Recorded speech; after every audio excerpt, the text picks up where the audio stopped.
from the difficult stuff. Sometimes I want to shake people and say, if only you understood. So join me on Jubes and Co weeknights at 6 p.m, only on GB News, Britain's news channel. Britain deserves a newsroom that puts the facts and your voice first. Well, and that's what you get on GB News. Lively debates, lively conversation. And we're not afraid to hold power to account.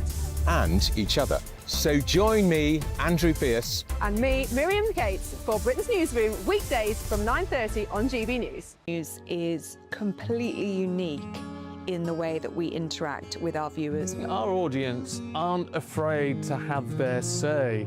They want their voices heard now, and they've got a channel where that can happen. I find more and more as I'm wandering around, people come up to me and they say, we saw you on television. I say, oh yes, on what? On GB News. Hello, are you the famous Sue? The whole crew hit me here now. We came to celebrate. It's our job to be the eyes and ears of the viewers. They are part of the GB News family, and I'm pleased to say it's a very large family. And if people go to the time and trouble of listening and watching, then we've got to do a good job for them. Well, I'm here right in the epicentre of the protest. Here we go again. You just tuned in. Where have you been? It is raucous here tonight. That's what makes us the fearless champion of Britain.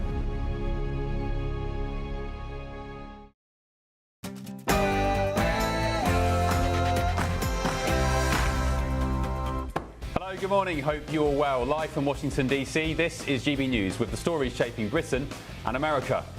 America deserved 9/11. A controversial US influencer invited to a London festival next week is now facing calls to be banned from Britain over these comments.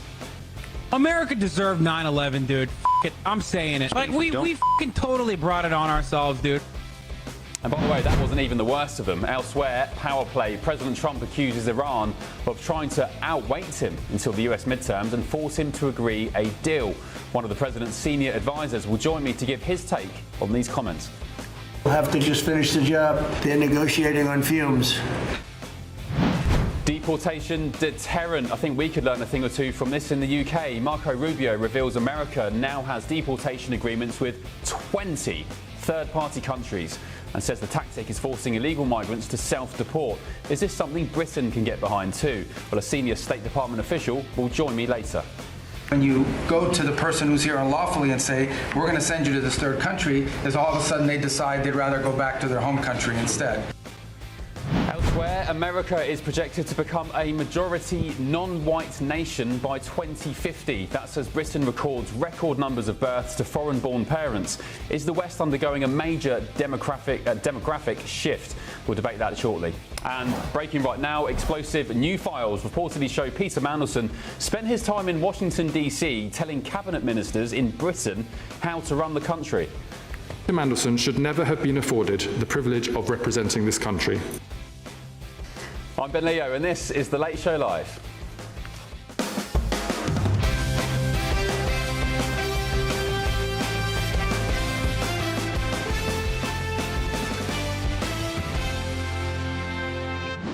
Good morning, hope you've had a good day. Joining me in Washington this evening is my panel, the former Chief of Staff to Marco Rubio, Matt Terrell, and the Democrat strategist Mally Smith. And I'm happy to say, in London, journalist, broadcaster, good friend, Christo Foufas. Hello, Christo. Thank you for your company tonight.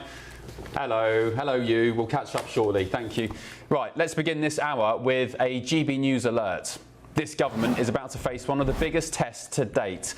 They've recently banned a load of right-wingers from coming into the UK to attend the Unite the Kingdom march. Kanye West also was told he couldn't perform at London's Wireless Festival. Do you remember that? But rightly or wrongly, they were all kept out of Britain by the Home Office. So in that case, far-left communist Hassan Piker should also be banned from attending a festival in London next week.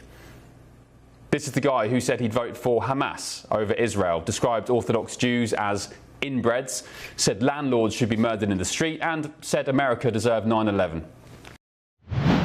America deserved 9/11, dude. F it, I'm saying it. Like, we f***ing totally brought it on ourselves, dude. Holy shit. We did. We f***ing did. There's a little flavour of him there talking about 9/11. This is Hassan Piker banging on about supporting Iran terror proxies such as Hamas and the Houthis. There Therefore, I would vote for Hamas over Israel every single time. Hezbollah is a paramilitary organization. I don't have an issue with them. We think the Houthis, Ansar Allah, is doing what Houthi would do. My favorite flag, Hezbollah. Hamas, of course, a proscribed organisation in the UK. Support for them is an arrestable offence. Elsewhere, this is Piker denying that mass sexual assaults took place on October the 7th. There is no evidence. And I just showed you two. The clips that you used, ironically Actually, enough, I showed the you reason why I three. say it's out of context is because at that point, I personally took a position where I said very carefully and very deliberately that mass rapes that are directed by Hamas did not happen. There was no evidence for this whatsoever. Elsewhere, this is him justifying the slaughter of civilians on October the 7th, and somehow, according to him, it wasn't anti-Semitic. These aren't barbaric monsters, that these are horrifying atrocities that they did, right? But that it is not coming out of a place of this antiquated anti-Semitic tendencies, or that they wanted to go out and like do mass rapes. By invading from the Gaza Strip into Israel, do you think that they were not motivated by anti-Semitism, given that they were murdering citizens in... No. That is remarkable. The slogan of the Houthis, who you so admire, is death to the Jews. I know, and I've been very critical of that as well. Well, I don't know if critical enough not to platform somebody and call them a sexy pirate. Mind you, he wants to come to the UK next week and speak at a festival. Finally, this is what Piker thinks about landlords who have empty properties. Yeah, kill them. Kill those murder those in the street. Let the streets soak in their red capitalist bloods, dude.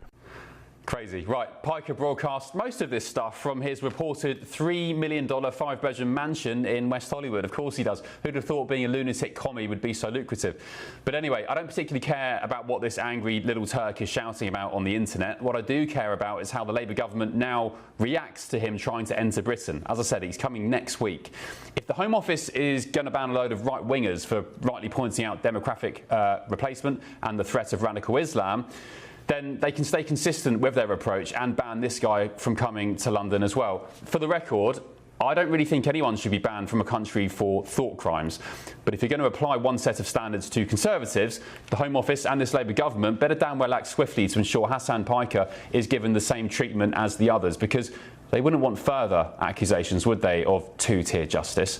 The country is watching, Prime Minister. Let's get the thoughts now of Manhattan Institute fellow Daniel Di Martino. Daniel, great to see you on the Late Show Live. Thanks for your company.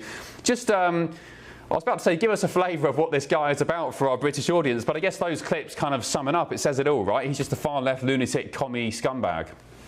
Well, you left out one thing, and that is that he was also on the recent brigade to Cuba alongside Greta Thunberg, alongside Ilhan Omar's daughter, the Muslim congresswoman from Somalia in Minnesota in the United States. And the truth is, he's just a grifter, right? He is like any other person that lived in Cuba and became part of the regime. If America became a dictatorship, it would probably be because of people like him. I'm originally from Venezuela. I say that if people like Hassan Piker, like Sohran Mamdani or Ilhan Omar had been born in Caracas instead, they would be part of the Maduro regime. They would be torturing people, because here he even said it, right? He says that landlords deserve to die. What do you think he would do if he had the power to enact those policies? Yeah. And look, as I said, I don't agree with governments banning people from entering their country just because they think the wrong things. I just don't agree with it. But I will say the Labour government in the UK did that exact thing, Daniel, to right-wingers, to Conservatives. So would you call on the UK government now to apply the same standards to this loser? Well, yes, but even I would go further than that. He's already been subpoenaed by the Treasury Department of the United States because of his potential violation of U.S. law with regards to the sanctions on Cuba, right? I mean, if this is somebody who is actively collaborating with Hezbollah, with the Cuban regime, this is not a crime of thought. This is a crime of action, and there needs to be accountability for that. So he's been subpoenaed, has he? So he is not just a thought criminal in the case of the UK. He has potentially been committing pretty serious crimes here in the US. That's right. And the crime is that it is illegal for you to either pay or receive payment from certain entities. And among those entities are the Cuban dictatorship or the Venezuelan dictatorship, and of course, are terrorist groups too. So far, they're investigating him and a few other people with regards to the Cuban regime, right? I mean, you have the right to be a socialist. You have the right to say all these things about landlords and such, but you don't have the right to say it if you're providing services for pay for a foreign terrorist organization, right? That is a totally different thing. And the problem we're facing in the West is that we have a cadre of influencers who are actually paid by foreign governments to destroy us from the inside, and we cannot allow that. If you want to destroy us, it has to be because of your own free will and for free, not because a foreign government is paying you. Can I ask, this guy apparently lives in of course he does, in West Hollywood in a $3 million mansion, 5 beds, maybe sort of 4,000 square feet or something.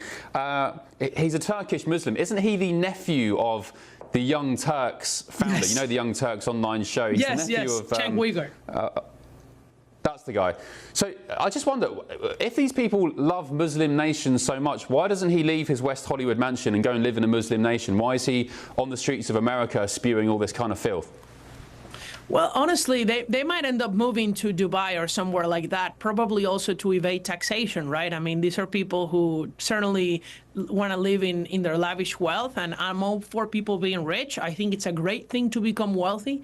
I just really dislike when people demonize wealth when they themselves are rich, right? It's just something that Zoran Mamdani, the mayor of New York City, does. It's something that the dictatorship in Venezuela did, right? I remember Hugo Chavez, when I was a kid, saying being rich is bad while he was wearing a Rolex in his wrist.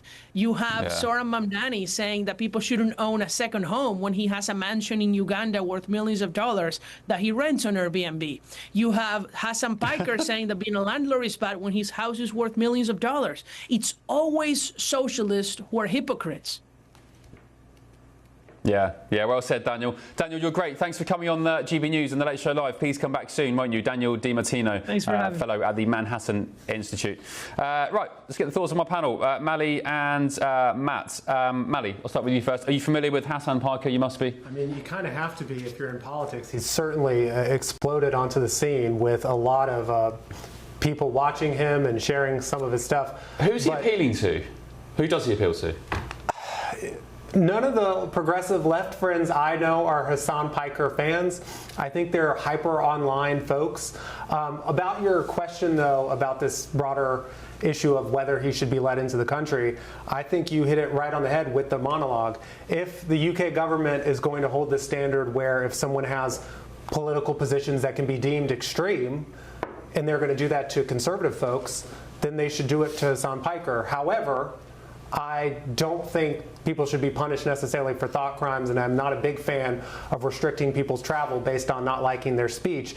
But if the UK government has gone down this road, which they have, they should restrict Hassan Piker. Yeah, somebody on your say, Matt, has said, Ben, so if someone says I'm going to blow up Britain, you let him in, you're odd. No, I didn't say that. If someone says they're going to blow the country up or blow up Brits, then of course you should be banned. But this guy has said some disgusting stuff, but hasn't incited violence as far as I can see. So I would, as much as I dislike him and dislike what he says, actually he has incited violence with the landlords, saying he'd kill landlords, so yeah, ban him. Well, look, you know, you can't have violent rhetoric. That's inappropriate. And look, this is about a double standard here when it comes to the UK. But the question was asked, you know, who does he appeal to? Well, he appeals to many Democrats. I mean, the fact of the matter is the mayor of New York, Mamdani, was associated with this individual. The fact of the matter is you have a candidate running for the U.S. Senate in Michigan, a Democrat, who has campaigned with this individual. In fact, he doubled down over the past couple hours about supporting him campaigning with Piker. Look, the bottom line is this is a disgusting individual who said disgusting things. He's a total loser. Yet the Democrat Party is choosing to double down. At least one candidate, who very well could be the nominee in that state for U.S. Senate, is doubling down on supporting campaigning with this individual. That's a problem for the Democrat Party. It's a problem that Mamdani has been associated with this individual. How's Mamdani been associated with him? Well, he has now walked away from this individual, but in the past, They have shared, if you will, a stage together. Oh, really? So the bottom line here is, look, this... Has he now condemned him, Mamdani? He has now condemned it. My understanding, I don't want to speak for the mayor. But I would like to say, you can share a stage with someone and doesn't necessarily agree with them. I mean, Ben, I've been on the stage and have debated a lot of people on GB News, and I don't want someone to say, well, Malley has those opinions or thinks like that because he's on the stage with someone. Listen, Mamdani's been associated with a lot of people who I disagree with. But look, you have a candidate running for the U.S. Senate in Michigan who's doubling down and supporting, campaigning with this individual. Okay. The Democrat Party needs to walk away from him as well. Wasn't Mamdani's missus also celebrating October the 7th? Exactly the point. By the way, Sunday, Israel Day March in New York City. I'll be there with my GB News cameraman. It's a big march. It's a big celebration of Israel once a year, I think. Mamdani will be the first New York City mayor not to attend the Israel Day celebration in the history of New York City. So, what does that say? Let's get the thoughts of Christo Foufas in London. Christo, hello. Would you let this specimen into our great nation? No, absolutely not. I wouldn't, because I think that there's a couple of reasons. I think that a state, if there is a danger of violence being whipped up by someone, incited by someone, they have the right to deny people to come in. But also it's about consistency. And, I think that you either allow absolutely everyone in and you say we have total, absolute freedom of speech and we allow everyone with controversial views, or we don't, and we say that there is a blanket ban on people who are going to incite violence. You rightly pointed out that in the United Kingdom rally, the Kanye West ban as well, this government has got form for banning people. I do think governments have the right to ban people if they want to, but they've got to be consistent, otherwise it's two-tier and it looks ridiculous if they don't. I think the bar should be quite high, and I think his comments on landlords are probably the worst. He's like, murder them in cold blood in the street. I mean, yeah, you're not I am a welcome in the landlord. country. I own a number of properties, and I want to keep them empty as a result of what he said. It's irritated me so much. He's coming after you, Christo. It's just so ridiculous. What a stupid thing to say. I want to actually ban him as well for a total lack of intelligence. I don't want there being a danger of him bringing the gene pool here. Yeah, he's just a thick, dense Marxist. Old as Dust has said on your Say Hi, Ben, Lucy Connolly went to jail far less than what Hassan Piker said. He should never be allowed into the UK. Let's get the thoughts of former Tory MP Louise Mensch. Hello, Louise. Good to see you again on the Late Show Live. Hope you're well. What do you make of this guy, Hassan Piker? He's from your neck of the woods, isn't he, in New York, or am I mistaken? Oh, you can't blame us for Hassan Piker. Sorry, we're not having that. I think there are a lot more serious problems with Mr. Piker, even than you've covered so far. It could just be that he denied mass rapes happened on October the 7th because he is very stupid. But in fact, he did worse. He said, even if there were mass rapes, I don't care. It doesn't change my opinion even this much. He then said that accounts on Twitter, X, that fight anti-Semitism were having quote-unquote rape fantasies, that this was the fantasy of Israeli women to have this done to them. As far as his appearance in the UK, look, Hamas is a terrorist organisation. It is prescribed in the UK. Expressing support for Hamas is a criminal offence in the United Kingdom, sentences up to 14 years. So I was in favour of this government, Shabana Mahmood, saying no thank you to these grifters, these hard-right grifters coming in from Germany for Unite the Kingdom, and therefore it's got to be exactly the same. If it bothers you about free speech, I would say let's reframe it and say it's actually controlling our borders. We don't have to let these chances in, and we shouldn't. No, and I suppose the USA does the same thing as well. They'll say, look, if you are here on a visa or a student visa and you're at a university and you're banging on about, I don't know, Jew hatred or October the 7th stuff, which Hassan Piker talks about, Marco Rubio will say, well, no, you can go, you're deported. So, yeah, protecting your borders, free speech, I get it. If the Home Office doesn't act and enforce the same treatment on Hassan Piker as it did the right-wingers, they're going to be in a bit of a sticky situation, aren't they, Louise? Yeah, I think, look, Keir Starmer came to government from the CPS. If he can't really enforce the law as it stands, and if he's going to be this partisan and this biased, it's actually shocking, even if Hassan Piker is banned, which he should be, that it hasn't happened yet. because it screams double standards to everybody in Britain. It screams that if you're on the right, you can't say anything negative about one group of people, but if you're on the hard left, you can say whatever you like about anybody. I mean, for example, he said that cracker isn't a bad word and that anybody should be allowed to use it because you can't commit racism against white people. There's no end to what this guy said. But chief amongst them is the fact that he loves Russia, he loves China, he loves every authoritarian regime there is. He actually said he would never criticise Mao Zedong because he was one of the great leaders of all time. Well, that guy killed 40 million people. And if Shabana Mahmood can't get a grip and stop this guy from coming into our country, then really she needs to resign and give the job over to somebody who will do it. Wow.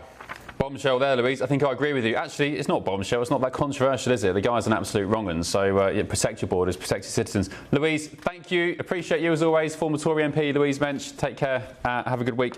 I will say as well, the Labour government, Keir Starmer, all of them going on to X, welcoming back. Do you remember Alaa Abdel Fattah? Was he Egyptian? The guy who was talking about, well, calling white people dogs and Jews and so on. I mean, they literally welcomed him back with fanfare. They're all posting about it on X, saying, "Isn't it great he's been back in the UK?"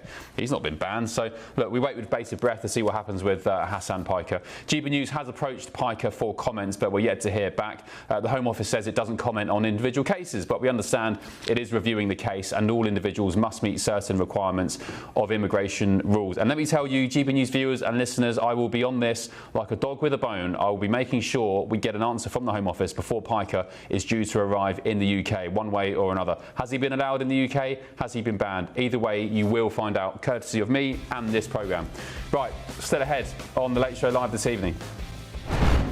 When you go to the person who's here unlawfully and say, we're going to send you to this third country, is all of a sudden they decide they'd rather go back to their home country. A US State Department official will join The Late Show Live next to discuss how America is taking back control of its own borders and lessons Britain could learn as well. But first tonight, we'll have to just finish the job. They're negotiating on fumes.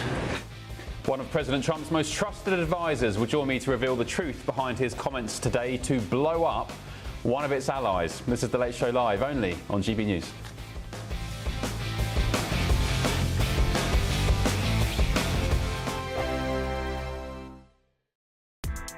Join me, Nana Akwe, for an informative, interactive news programme with a difference.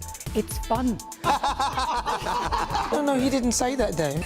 I'm so surprised. I think there's an element of truth to that. Join me from 3 p.m. every weekend, only on GB News, Britain's news channel.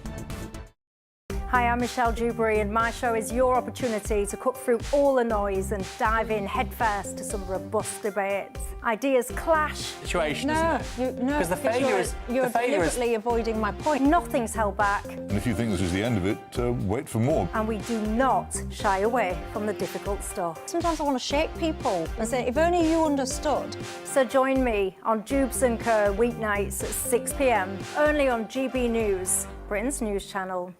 From court mornings to warm family brunches. From football to tennis in the car. In the kitchen. GB News Breakfast is there. With the stories you need and the conversations that matter. Anyway, let's talk business. Well, it has been a historic night in British politics. It's astonishing, isn't it? We're here again. To start your day just right. GB News Breakfast. Every morning from 6 a.m. Only on GB News. Britain's news channel. Westminster, the ultimate clique. And you're fighting like rats in a sack. But here on the Camilla Tominey Show, we ask the questions the establishment media is too scared to ask. OK, let me ask you a straight question, because I know you're a straight-talking politician. Whether it's net zero, illegal immigration or law and order, nothing is off limits. You had the power then. Yeah, as I and say, now you've lost it. That's the Camilla Tominey Show, a politics show that's fearless. But no, let me finish my question if you don't mind, because it is my show. Sundays at 9:30, only on GB News, the People's Channel, Britain's news channel. From the school run to the home run, watch a new show for all of Britain. He can say whatever he wants. A straight talking show where all voices are heard. And, you know, when are we going to stop talking about smashing the gangs and actually do it? With the stories that matter from every part of our country. There's a bit of a crash landing there for your Chancellor. Bold, fearless and standing up for you. That's me, Martin Daubney, 3 p.m. till 6 p.m. weekdays, here only on GB News, the People's Channel, Britain's news channel. Westminster's full of talk, but out here, it's the real world. Am I allowed to talk then? No, that's it. This is where it matters, real people and real lives. That's what politics is all about. In fact, has Trump made a good start?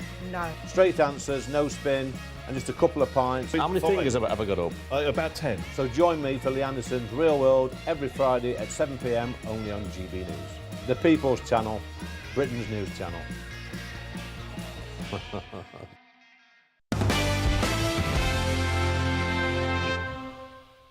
Iran is very much intent. They want very much to make a deal. So far, they haven't gotten there. We're not satisfied with it, but now we will be. We will be either that or we'll have to just finish the job. But their Navy is gone, as I've said 1,000 times. Their Navy is gone. Their Air Force is gone. Everything's gone, and they're negotiating on fumes. President Trump earlier today at a very entertaining cabinet meeting, it has to be said, saying a deal with Iran isn't there yet, claiming he's not satisfied currently with the agreement on the table. He said that if a deal is not reached, he may just have to finish the job, quote unquote. And in comments sparking reaction and confusion, he also threatened to bomb a key US ally in the Middle East if they don't behave, while responding to a question about who will control the Strait of Hormuz. Joining me now in Washington is former senior advisor to President Trump, Jason Miller. Jason, great to see you. Who was the ally he was threatening to bomb? Well, he was talking about Oman. And the message that the president was sending is that if Oman goes and teams up with Iran to try to control the Strait of Hormuz, there are going to be some consequences. So to take the Teddy Roosevelt phrase and put it out there differently, this is speak loudly and carry a big stick. So I think the message was sent pretty clearly, and I have a sneaky suspicion that we're not going to see Oman try to get into business with Iran on controlling the Strait of Hormuz. Yeah, and I think that question came from a reporter. I don't know where they got the idea from, but they said, Mr. President, would you be okay with Oman and Iran controlling the Strait of Hormuz? And he said, what? I mean, he said nobody would control it. Well, he said the US would oversee it, but it's international waters, right? Nobody would control it. Right. And the other thing, too, is the president's been pretty clear that he's not going to stand for Iran in any way, shape, or form controlling the Strait of Hormuz. This is something that we're going to make sure these are international waters. This is open for international commerce. This really is one of those red line issues that I believe the president's going to stick with. And so anything that seems to perpetuate or further the idea that Iran will have some sort of control over international waters, he is stamping that out pretty severely. Okay. The president also said he thinks Iran are trying to push him to the limit time-wise because maybe they think he will be concerned about the midterms, but he said, I don't care about the midterms. Does he not care about the midterms? Well, two things can be true at the same time. Of course, the president has concern about the midterms as well as the economy. He made a similar comment a week or so back, maybe 2 weeks back, about not being concerned about the economy. But the point that the president is making is that he's not going to be tested. His will not be tested based on the calendar. And look, as I was saying to you earlier, the Iranians might be crazy, but they're not stupid. They're very sophisticated. In fact, in speaking with our negotiation team, they said that they're very sophisticated when they come and how they prepare and how they negotiate.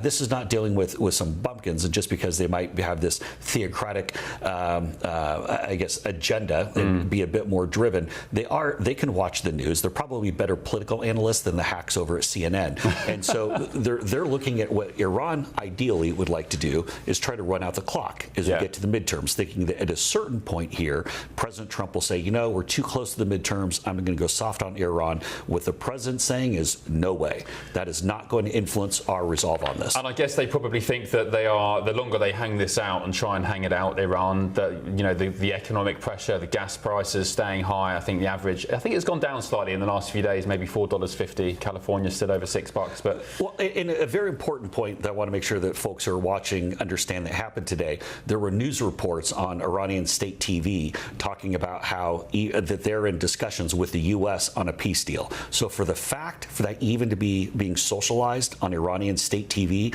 is quite a remarkable step. That shows that, keep in mind, they have their own political constituencies, so they need to start messaging that to their people so they understand where things are going. They said that they're not quite there yet either, but just the fact that they're even going that direction as opposed to saying we're going to hold out till the end of days, that tells you that there is a time clock essentially for the Iranians as far as them running out of food and supplies and other matters.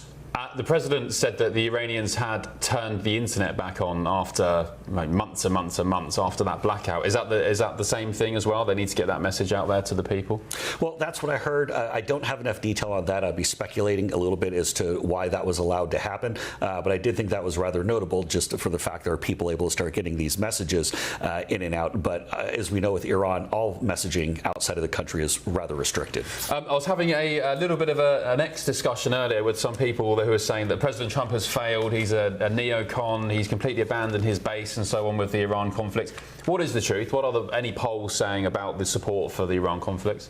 Well, there are a couple of things. If you look at a poll right now, everything is just a snapshot in time. I think what's going to be important is where the polling is as the midterms approach. And ultimately, what's going to determine the midterms is where the economy is. Of course, the economy is being impacted now, but when you take a step back and look at the president's broader messaging for the midterms, I believe that embracing that security message is going to be key when we talk about getting to a better place with Iran, removing the nuclear threat, talk about securing the southern border, cleaning up our big cities, bringing stability and certainty to our economy. This overall security message, I think, will need to be a big part of the president's midterm messaging. And so that's ultimately what's going to drive it. But right now, with the news coverage being what it is negative. Of course, the polling numbers aren't going to be through the roof. But as we get to a solution on this, then I believe it'll come back up rather sharply. If and when the midterms come around and the Republicans do, as some people think, which is, struggle a lot to say that if you lose the House and the Senate, basically, is the president going to struggle to get business done in his remaining, 2-3 years? Well, keep in mind that we had a similar dynamic in President Trump's first term. The Democrats were able to get the House back. They brought back all the nonsense of impeachment and things of that nature. And the president was able to get additional trade deals done. We ended up having literally in the beginning of 2020, before COVID hit, literally the best economy our nation had ever had in history up until that point. So I wouldn't count anything out, but I also wouldn't discount the ability of Republicans to put up good candidates as well as Democrats to run on crazy issues heading into the midterms. We see James Tallarico, the Democrat who won the Senate primary in the state of Texas this last night. He spent all day today defending his comments, saying that God was non-binary. So just think about that for a moment. This is someone who has a multi-million-dollar fundraising advantage over Ken Paxton, the Republican, the MAGA candidate who won the primary. The Republicans should win the state, but Tallarico is this touted savior for the Democrats, and he believes God is non-binary. That doesn't play in Texas. You would have thought the Democrats would have learned about all that stuff. Joe Biden turned Easter Sunday at the White House into Transgender Day of Visibility and all that nonsense. You're kind of like, I don't know, maybe I'm wrong, but I'm not a political guru. But it's in their DNA. Do you not learn about it? Well, that's the problem. It's in their DNA. And also, even as we look ahead, say, into 2028 or future elections, that's what drives Democrat primaries. How crazy can you be? Obviously, I'm a partisan Republican, but when you see Democrats saying things such as God is non-binary, as a Republican, I like it. Yeah, nobody wants that stuff anymore. Even the leftists I know, it's just like, what are you talking about? To talk about policy and how you're going to improve people's lives, what are you wasting your time talking about BS like that? Jason, thank you. Appreciate it. Thank you very much. Jason Miller, former senior advisor to President Trump. Let's catch up with some other news stories dropping here in America. Matthew Perry's assistant has been jailed for 3 years and 5 months over the star's death from ketamine. The 60-year-old Kenneth Iwamasa, who injected the former Friends star with a fatal dose of the horse tranquilizer, repeatedly administered ketamine to Matthew Perry in the weeks leading up to his death without medical training or safe equipment. Elsewhere, President Trump's former Attorney General Pam Bondi is currently undergoing treatment for thyroid cancer. Ms. Bondi was diagnosed after she was fired at the beginning of April. And former First Lady Jill Biden says she thought her husband, Joe Biden, the former president, was having a stroke during his infamously faltering presidential debate against President Trump in 2024. Biden faced intense pressure from fellow Democrats at the time to step down as a candidate after a poor debate performance against the now President Trump. And finally, onto football news. FIFA has been ordered to answer questions after allegations of artificially inflating prices and misleading fans over the sale of tickets for the 2026 World Cup. It, of course, kicks off in just a few weeks. The probe will now consider how the ticket release schedule and public statements may have impacted prices.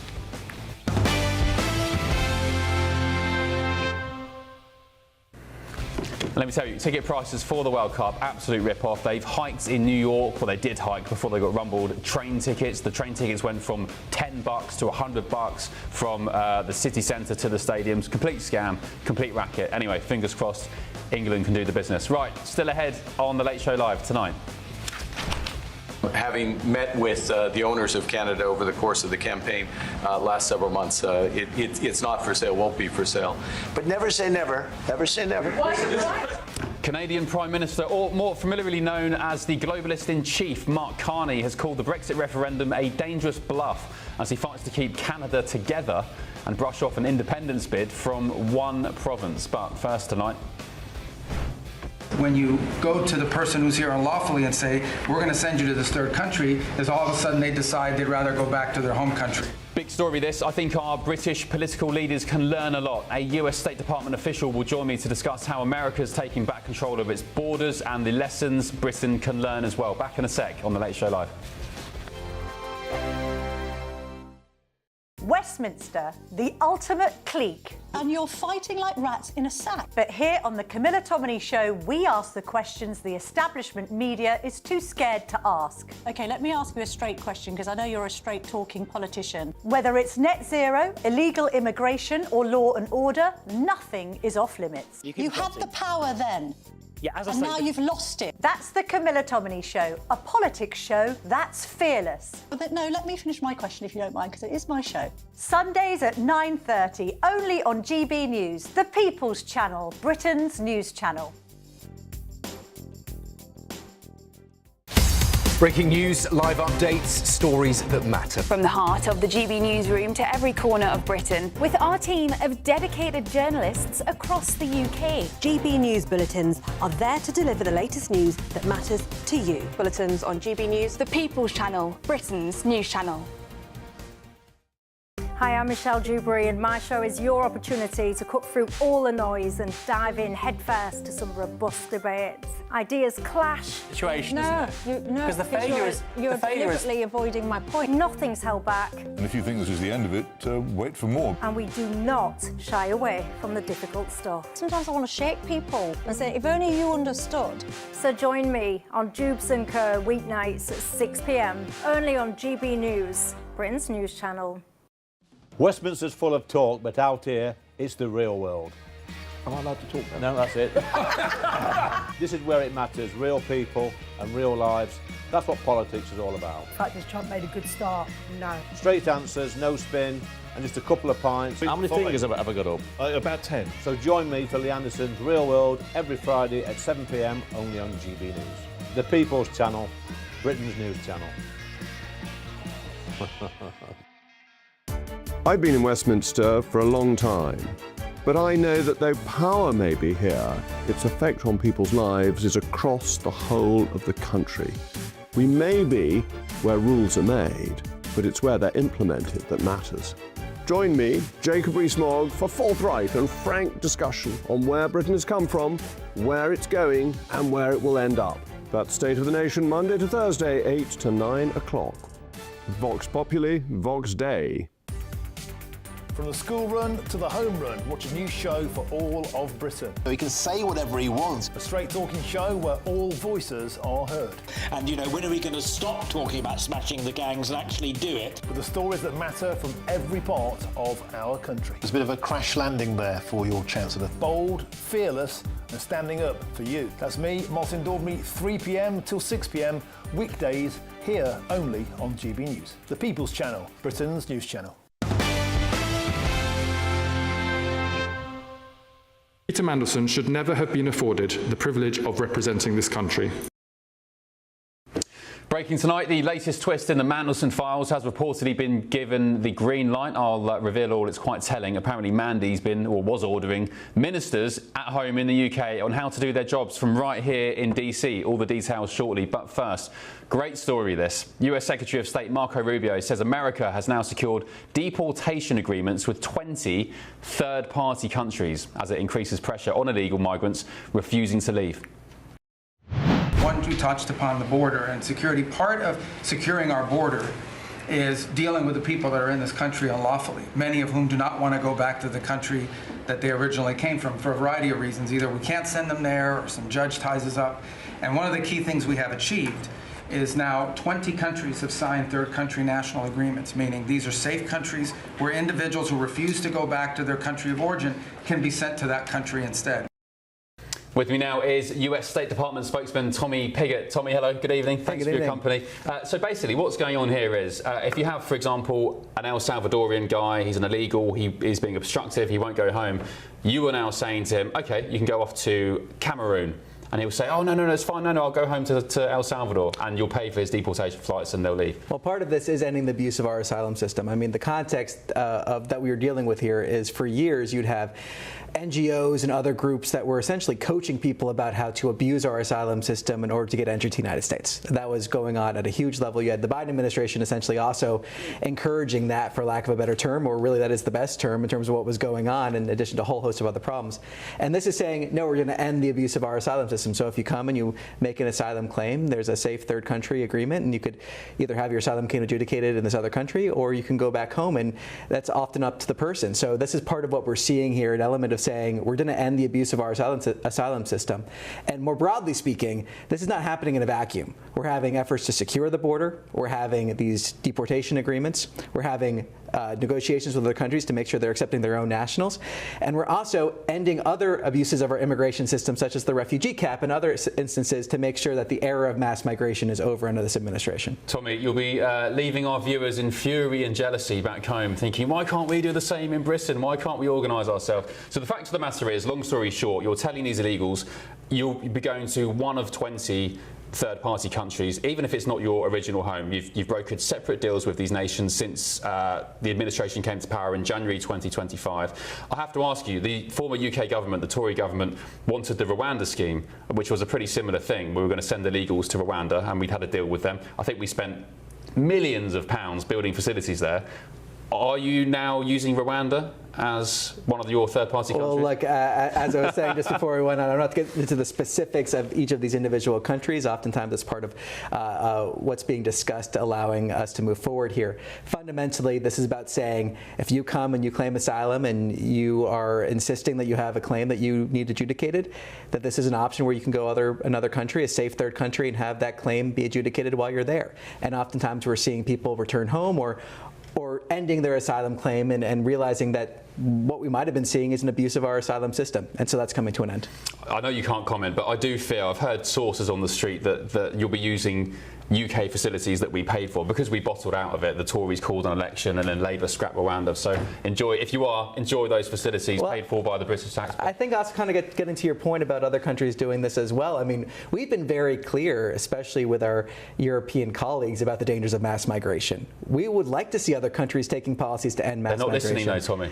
I think they've got their fingers in their ears saying, la la la. And we'll keep on making the case. That's what we have to do. That's what we are doing. We're pulling out of international institutions that we believe are promoting mass migration. The president speaking at the United Nations, making that very clear. We've also communicated that directly with our European counterparts because it is destabilizing, and we want a strong Europe. We want a strong allies, and this is part of that. Mass migration is inherently destabilizing. There's no way to do mass migration correctly. You can't have hundreds of thousands of people crossing your border every single year and expect that not to be destabilizing.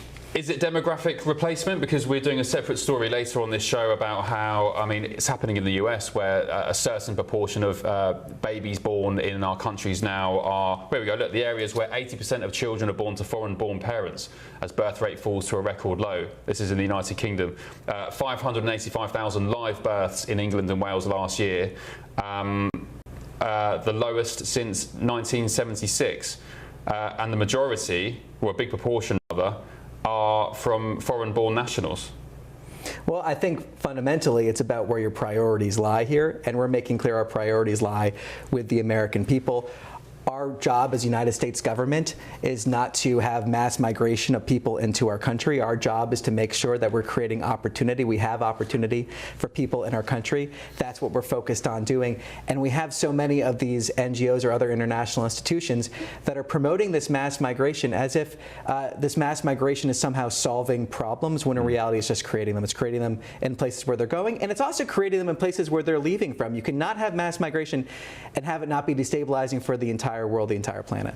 Can I ask you though, there'll be some sort of those of the left of the argument watching this and saying, well, who cares if you have loads of Indians and Bangladeshis coming in and having babies and white Brits are choosing not to have kids? Why do you need to preserve the native demographic of a nation? Well, why not? I mean, that's evolution, isn't it? I think the way I would phrase this is more about the priorities of what you're facing here. If the government views its priority as other people, not inside of the nation, that by definition, their priority are not their own citizens. Yeah. And one of the things the Secretary of State has said across the board is we expect countries to act in their national interests. That means in the interests of the people they're supposed to represent. That's the heart of a democracy. An example here is under the previous administration, you had most of the jobs not going to Americans that were born in the United States, but to foreign-born workers instead. So what does that mean for the American worker? It means the American worker does not have a chance at the American dream, which is so fundamental to our country. So it's about having the right priorities. The priority of standing up for the people that you're supposed to represent, as a democracy is supposed to represent, and standing up for their best interests. Very quickly, because we're pushed for time, but I've asked you this before, but if any new viewers or listeners are watching,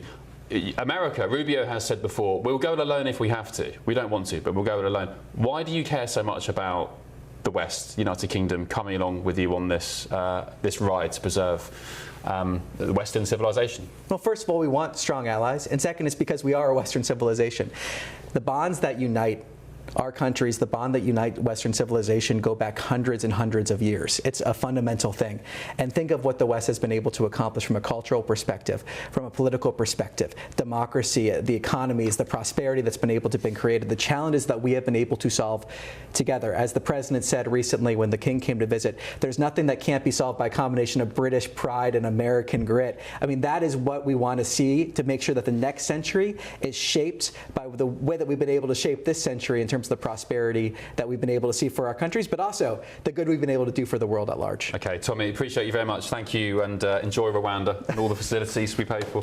Tommy Piggott there, US State Department. Right, gbnews.com/your say. Get your comments in. Still ahead, though, tonight on The Late Show Live. Between 2021 and 2024, we saw over 2.6 million more people enter this country than leave it. Children in England and Wales, just been talking about it, born to foreign parents has reached a record high, and in America, non-white people are set to soon become the majority. Is the West undergoing a major demographic shift that no one wants to admit? And that debate coming your way shortly, but first on the show tonight. Having met with the owners of Canada over the course of the campaign last several months, it's not for sale, won't be for sale. But never say never. Never say never. Chief globalist and Canadian PM Mark Carney has branded Brexit a dangerous bluff as he scrambles to stop Canada itself from starting to fracture. Is he right? Back in a sec on The Late Show Live. Breaking news, live updates, stories that matter. From the heart of the GB newsroom to every corner of Britain, with our team of dedicated journalists across the UK. GB News bulletins are there to deliver the latest news that matters to you. Bulletins on GB News, the People's Channel, Britain's news channel. From court mornings to warm family brunches, from football to tennis in the car, in the kitchen. GB News breakfast is there with the stories you need and the conversations that matter. Anyway, let's talk business. Well, it has been a historic night in British politics. It's astonishing, isn't it? We're here again to start your day just right. GB News breakfast. Every morning from 6 a.m. Only on GB News. Britain's news channel. Westminster's full of talk, but out here, it's the real world. Am I allowed to talk now? No, that's it. This is where it matters, real people and real lives. That's what politics is all about. The fact is Trump made a good start. No. Straight answers, no spin, and just a couple of pints. How many fingers have I got up? About 10. So join me for Lee Anderson's Real World every Friday at 7 p.m. only on GB News. The People's Channel, Britain's news channel. At GB News, we love to hear from you, our loyal community. So drop us a line at gbnews.com/your say. There you can talk to each other and also to the presenters live on air. gbnews.com/your say, because GB News is your channel, Britain's news channel. Join me, Nana Akweer, for an informative, interactive news programme with a difference. It's fun. No, you didn't say that, Dave. I'm so surprised. I think there's an element of truth to that. Join me from 3 p.m. every weekend, only on GB News, Britain's news channel. You want to know what's really going on in the corridors of power? Labour don't know what to do with you half the time, and that makes you quite lethal in the chamber. Get behind the headlines with Chopper's Political Podcast. Join me, Christopher Hope, as I sit down with the great and the good of British politics. We'll see where this ruling takes us. These are the stories shaping our nation. Chopper's Political Podcast, available now on all platforms. Listen in and stay ahead.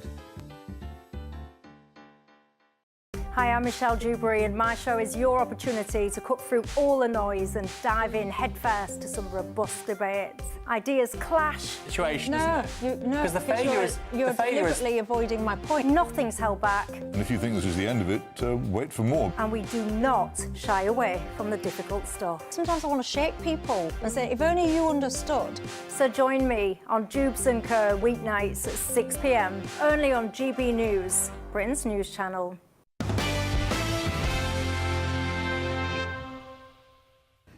Still ahead, President Biden, former President Biden, is suing the Trump administration. Why? I'll reveal all shortly. Guesses on a postcard, please. But first, tonight, Canadian Prime Minister Mark Carney has warned that the province of Alberta's push for independence in Canada, and possibly seeing it become America's 51st state, could become a dangerous bluff, comparing it to Brexit.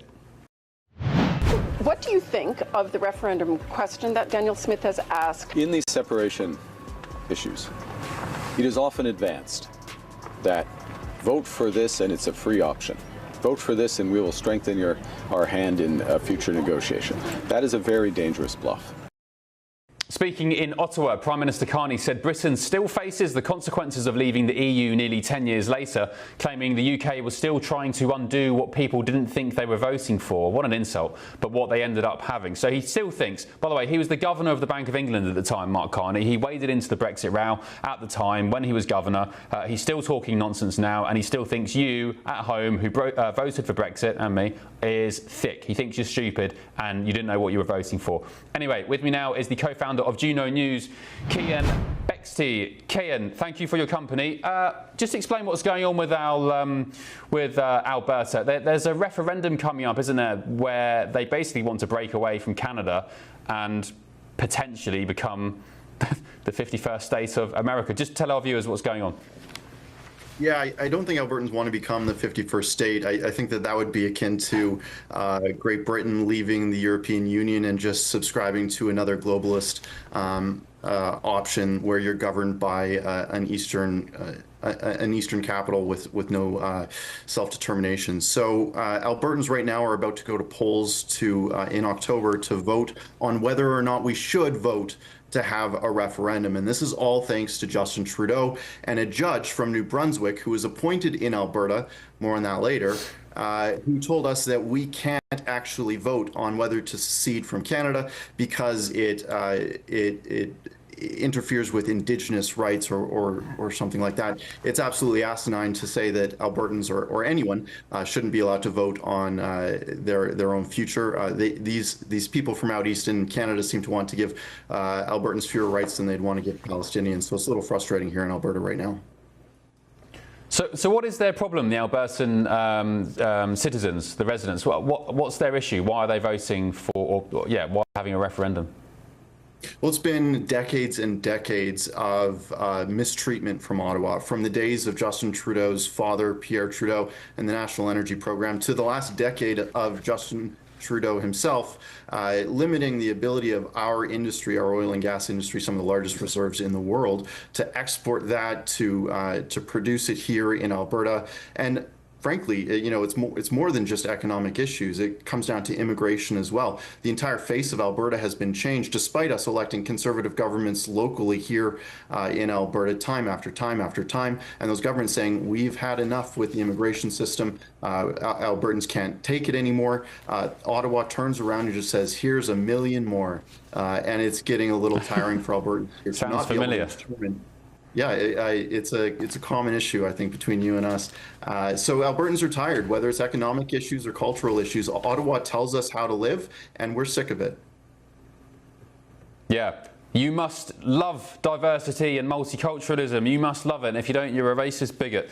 And just tell us finally, the referendum, it's not legally binding, is it? It's just advisory, just, I guess, a show of resistance?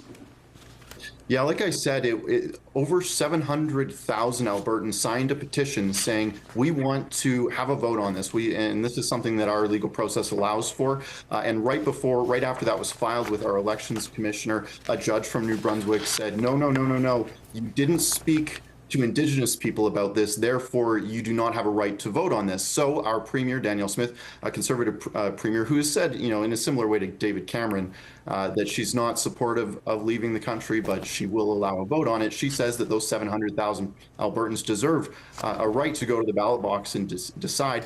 And since the judge said no, she sort of twisted the words a little bit. So now we're voting on whether or not we should be allowed to vote in the first place. So that's what we're going to do in October. If that passes with more than 50%, we'll go to the polls again, where we'll say either yes or no to leaving Canada and defining our own future, becoming the Switzerland of North America and a really free and prosperous place.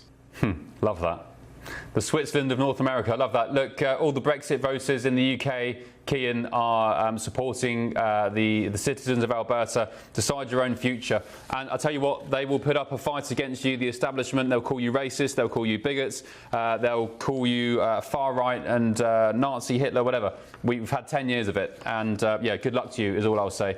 Good luck beating the globalists. That's Cian Bexley, co-founder of GBNews. GBNews.com/your say. By the way, Mark Carney, let's get the thoughts very quickly of Matt Terrell and Maddie Smith, and also Christo down the line in London.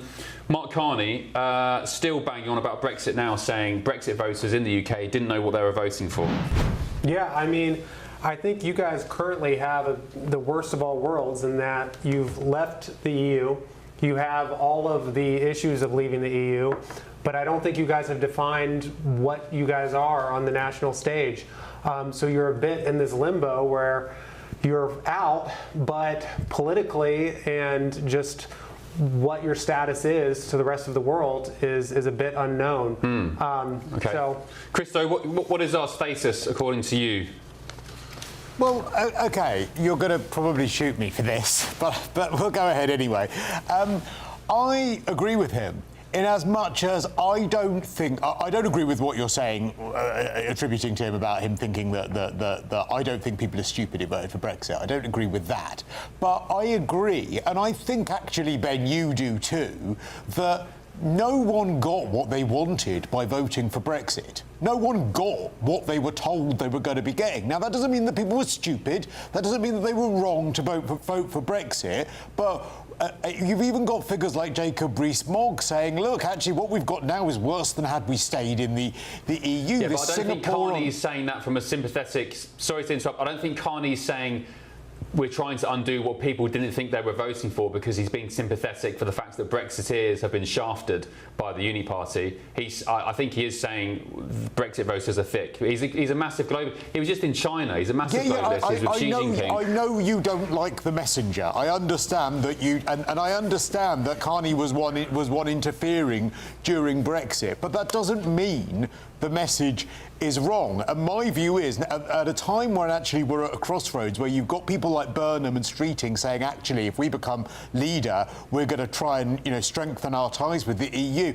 I actually think almost now is the time when Reform need to say, you know what, we're going to go for broke and we're going to give you Singapore on Thames. We're going to give you, if you vote us in the next election, the Brexit that you were never delivered by Boris Johnson. Now's the time to do that, because otherwise we will end up back in the EU, without a doubt. OK.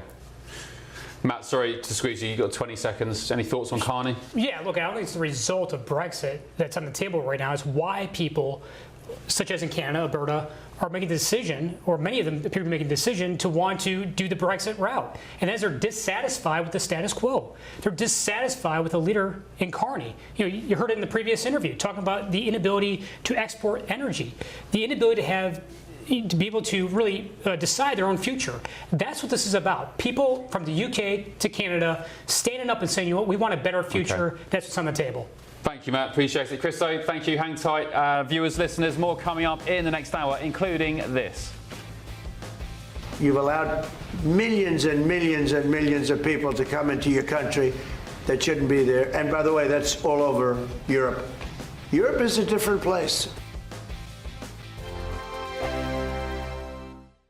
From cold mornings to warm family brunches. From football to tennis in the car. In the kitchen. GB News Breakfast is there. With the stories you need and the conversations that matter. Anyway, let's talk business. Well, it has been a historic night in British politics. It's astonishing, isn't it? We're here again. To start your day just right. GB News Breakfast. Every morning from 6 a.m. Only on GB News. Britain's news channel.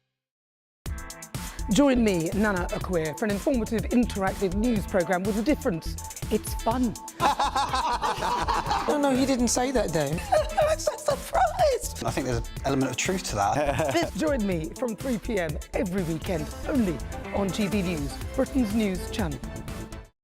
At GB News, we love to hear from you, our loyal community. So drop us a line at gbnews.com/yoursay. There you can talk to each other and also to the presenters live on air. gbnews.com/yoursay, because GB News is your channel, Britain's news channel. Westminster, the ultimate clique. And you're fighting like rats in a sack. But here on the Camilla Tominey Show, we ask the questions the establishment media is too scared to ask. OK, let me ask you a straight question, because I know you're a straight-talking politician. Whether it's net zero, illegal immigration or law and order, nothing is off limits. You had the power then. Yeah, as I and say, now you've lost it. That's the Camilla Tominey Show, a politics show that's fearless. But no, let me finish my question if you don't mind, because it is my show. Sundays at 9:30, only on GB News, the People's Channel, Britain's news channel. From the school run to the home run, watch a new show for all of Britain. He can say whatever he wants. A straight talking show where all voices are heard. And, you know, when are we going to stop talking about smashing the gangs and actually do it? With the stories that matter from every part of our country. There's a bit of a crash landing there for your Chancellor. Bold, fearless and standing up for you. That's me, Martin Daubney, 3 p.m. till 6 p.m, weekdays, here only on GB News. The People's Channel, Britain's news channel. Westminster's full of talk, but out here, it's the real world. Am I allowed to talk now? No, that's it. This is where it matters, real people and real lives. That's what politics is all about. In fact, has Trump made a good start? No. Straight answers, no spin, and just a couple of pints. How many fingers have I got up? About 10. So join me for Lee Anderson's Real World every Friday at 7 p.m, only on GB News. The People's Channel, Britain's news channel.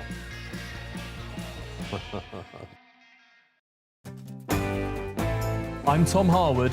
This is GB News, Britain's news channel.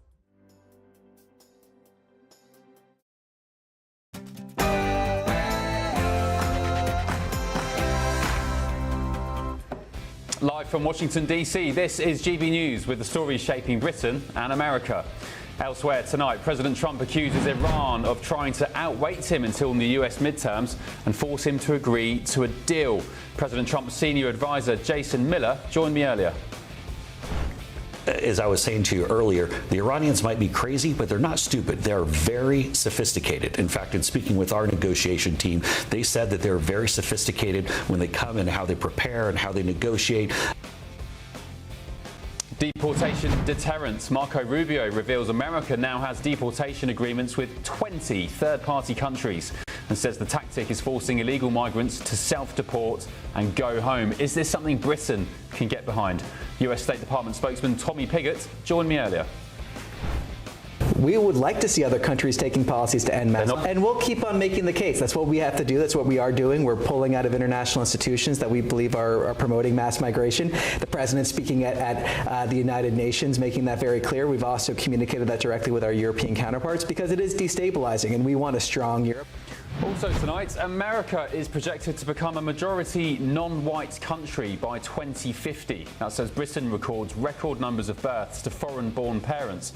Big question is the West undergoing a major demographic shift? We'll debate that shortly. And breaking right now, explosive new files reportedly show Peter Mandelson spent his time in Washington, D.C. as ambassador, telling cabinet ministers in London how to run Britain. Peter Mandelson should never have been afforded the privilege of representing this country. And Make America Fight Again. President Trump turns the South Lawn at the White House into a UFC arena for what he calls the biggest event in the sport's history. On June 14th, we're having a big fight. It's never going to happen again. Never happened before. I'm Ben Leo, and this is The Late Show Live.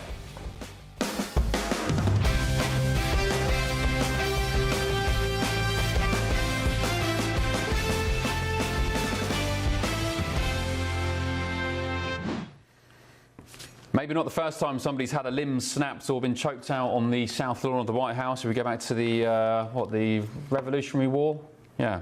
It's going to be great. UFC, June 14th, big cage fighting on the South Lawn. Joining me in Washington, D.C. this evening is my panel, former Chief of Staff to Marco Rubio, Matt Terrell, and the Democrat strategist Mally Smith. And in London, safe from any mixed martial arts, Christo Foufas. Although there's still time, Christo. I'm back in the UK in a few weeks. I'll get you. Right, thank you, Christo. Let's start this hour with a GB News alert. Birth rates in England and Wales have fallen to their lowest level in nearly 50 years. That's according to stark new official figures. At the same time, data shows a major demographic shift, with around 4 in 10 babies now having at least one foreign-born parent. That's the highest since records began.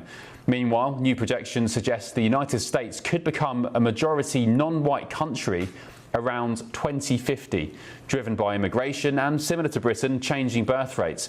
So the question begs, is the West undergoing a major demographic shift, and does it risk weakening national identity? Well, joining me now to debate this is podcast host and political strategist Tiffany Marie Brannan, and the journalist and broadcaster, friend of the show, Jonathan Liss. Hello, you two. Thanks for staying up with The Late Show Live.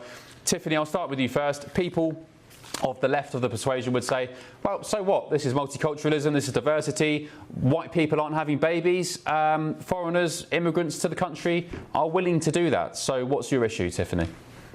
Oh, where to begin, Ben? Where to begin? So it's not so much a demographic change for me as it is an invasion.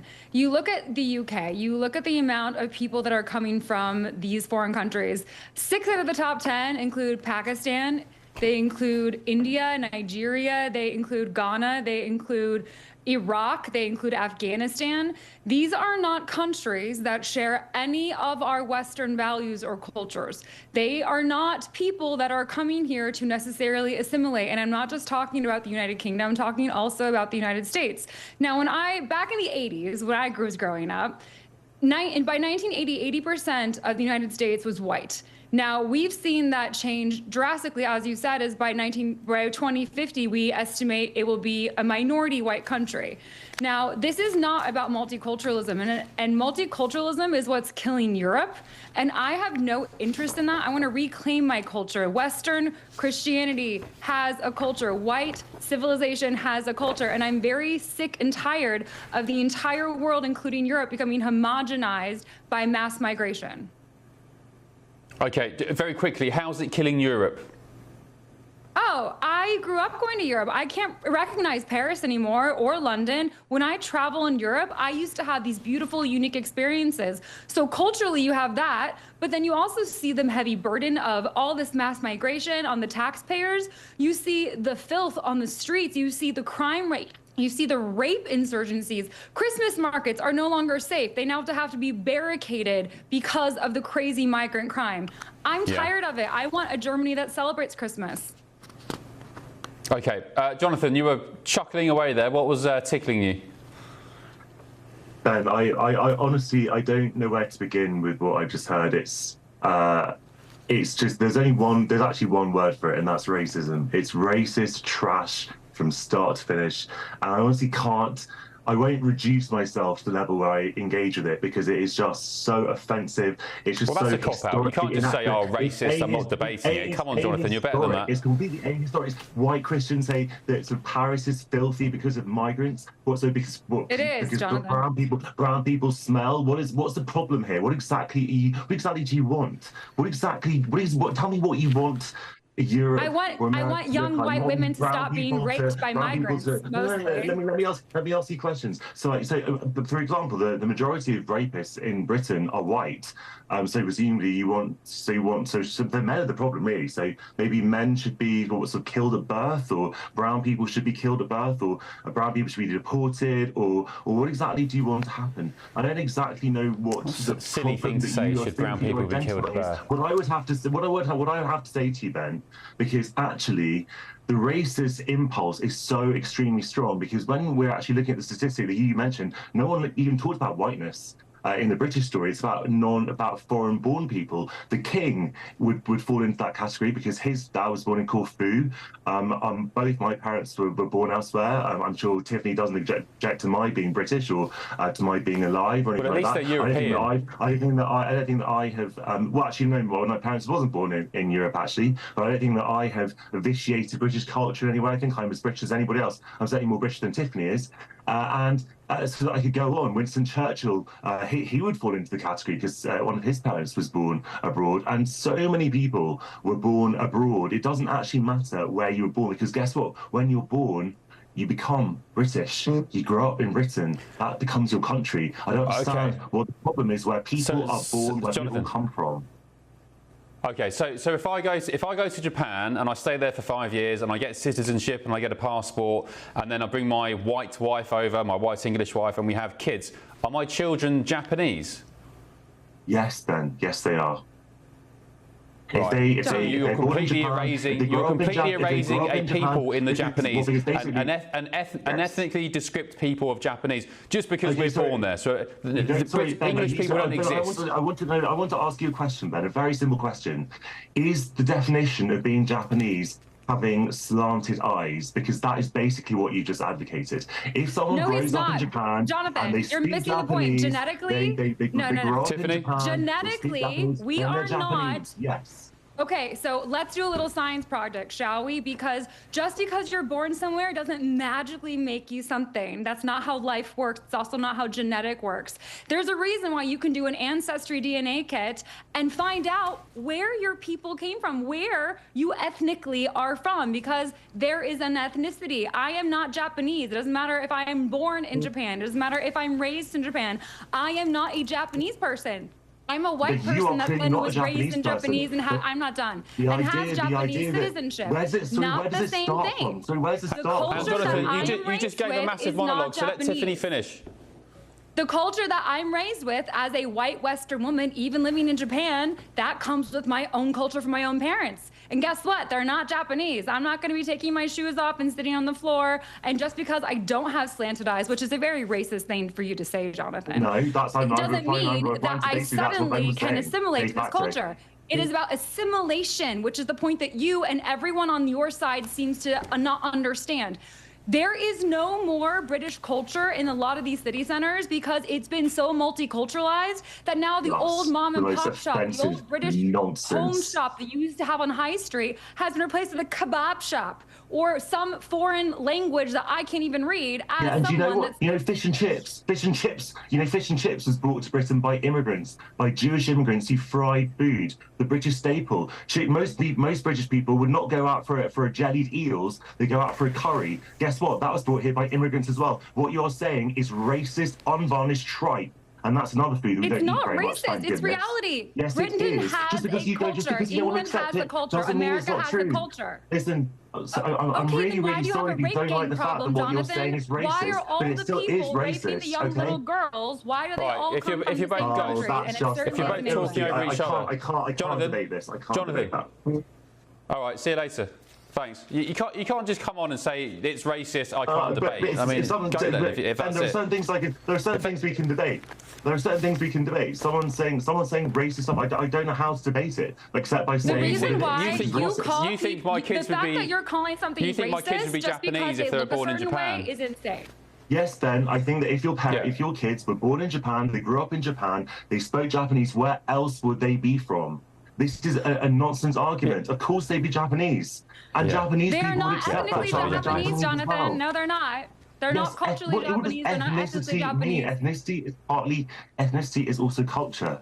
And if you grow up steeped in a Japanese culture, of course you can be Japanese. Tell that to the Jewish people during the Holocaust, would you? I beg your pardon?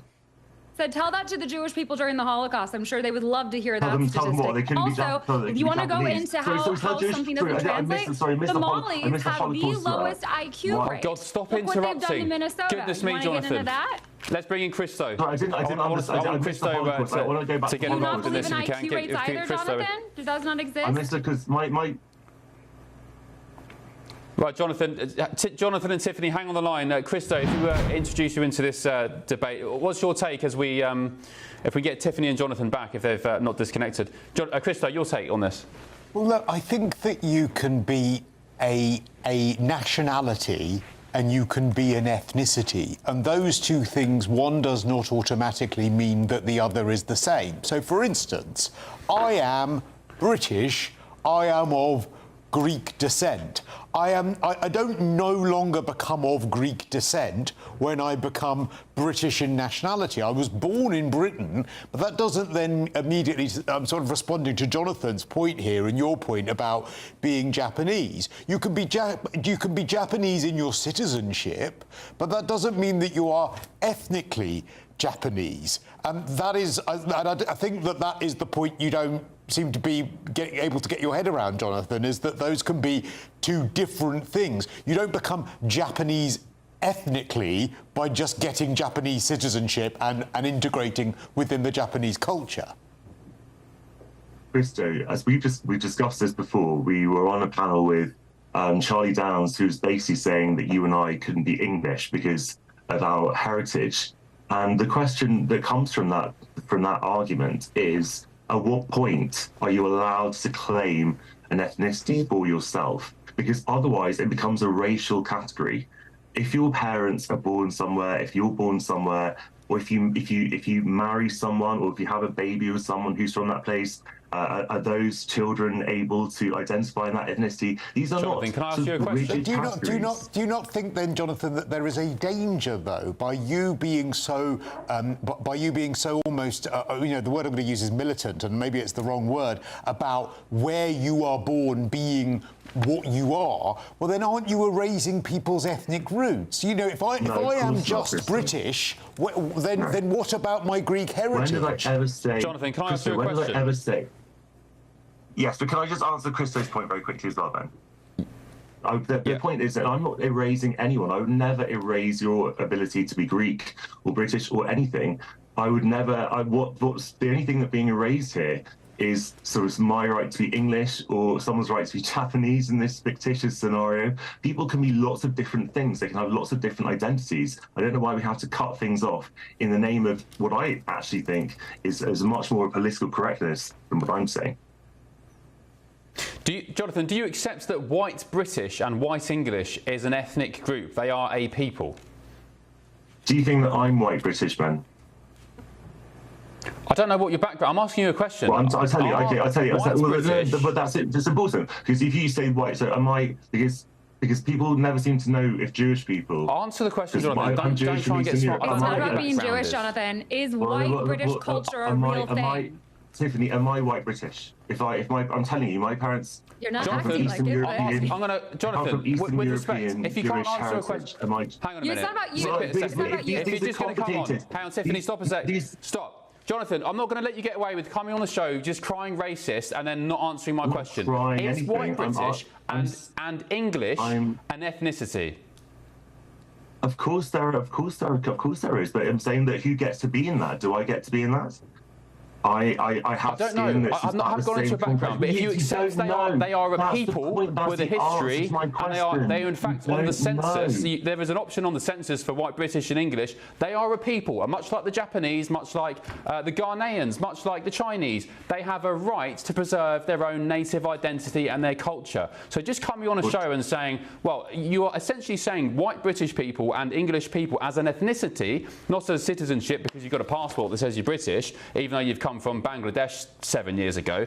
Those people deserve to be able to preserve their culture.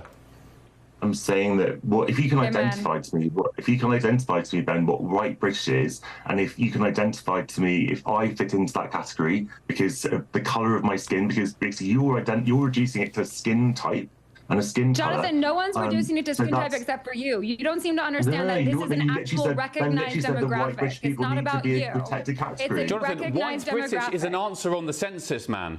White It's British is literally an a answer on the recognized census. It says, demographic. what's your Yeah, and I ethnicity? never And know it says if I never white know if I fall British. into that It's an category then. ethnicity, my friend. Yes, and I never know if I fall into So it why are you because there's banging on some people who about think I white triangle Why is it becoming about white? you? What?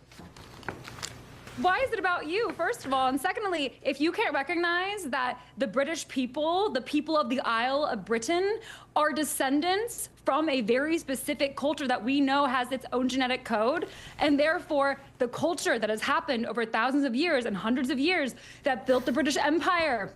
You mentioned all these great figures. It's like, yes, no, I'm not done. Is that does exist. British culture does exist. The same way American culture exists. The same way I was just on a ranch.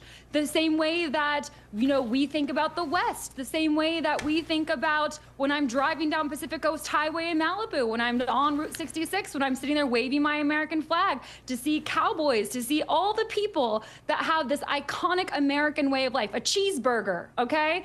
Hot dogs at baseball games. That's American culture. You cannot argue with that. However, Well, I British certainly culture, wouldn't argue which that came that's first, American has culture, the same yeah. thing.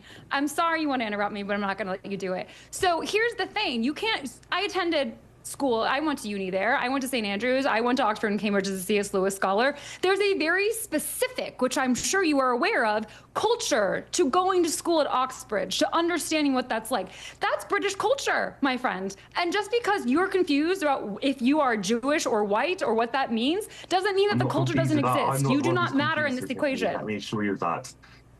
What? British Jonathan, last word to you. I've never sought to deny British culture or American culture. You're or doing any it right other now by culture. saying that the No, invasion of I'm Western not. civilization I'm by not. those who No, don't I'm seem to not denying if people existence immigrate or to our any countries Jonathan, and do not to be assimilate, anything. I'm that not is the problem. denying It is the right of assimilation. any culture. It is assimilation. word, That is what it is at the end of the day. Will you die for England or will you die for Tiffany. Israel? That's what it comes down to. Tiffany, last word to Jonathan. Ridiculous things to ask me. Obviously, there are cultures in Britain, and first of all, we all come from Africa. I don't know what the place is that you think we're all coming from. Britain, England, people, this culture that you're talking about came from the Normans, the Vikings, the Anglo-Saxons, all over the place. That was a very, very long time ago. The Huguenots. Those are all white cultures. Well, and so immigration is and the cheek to be American in this conversation, where the American. I'm a daughter of the American Revolution. My people have been here for hundreds of years. Can I just finish? Americans here are you?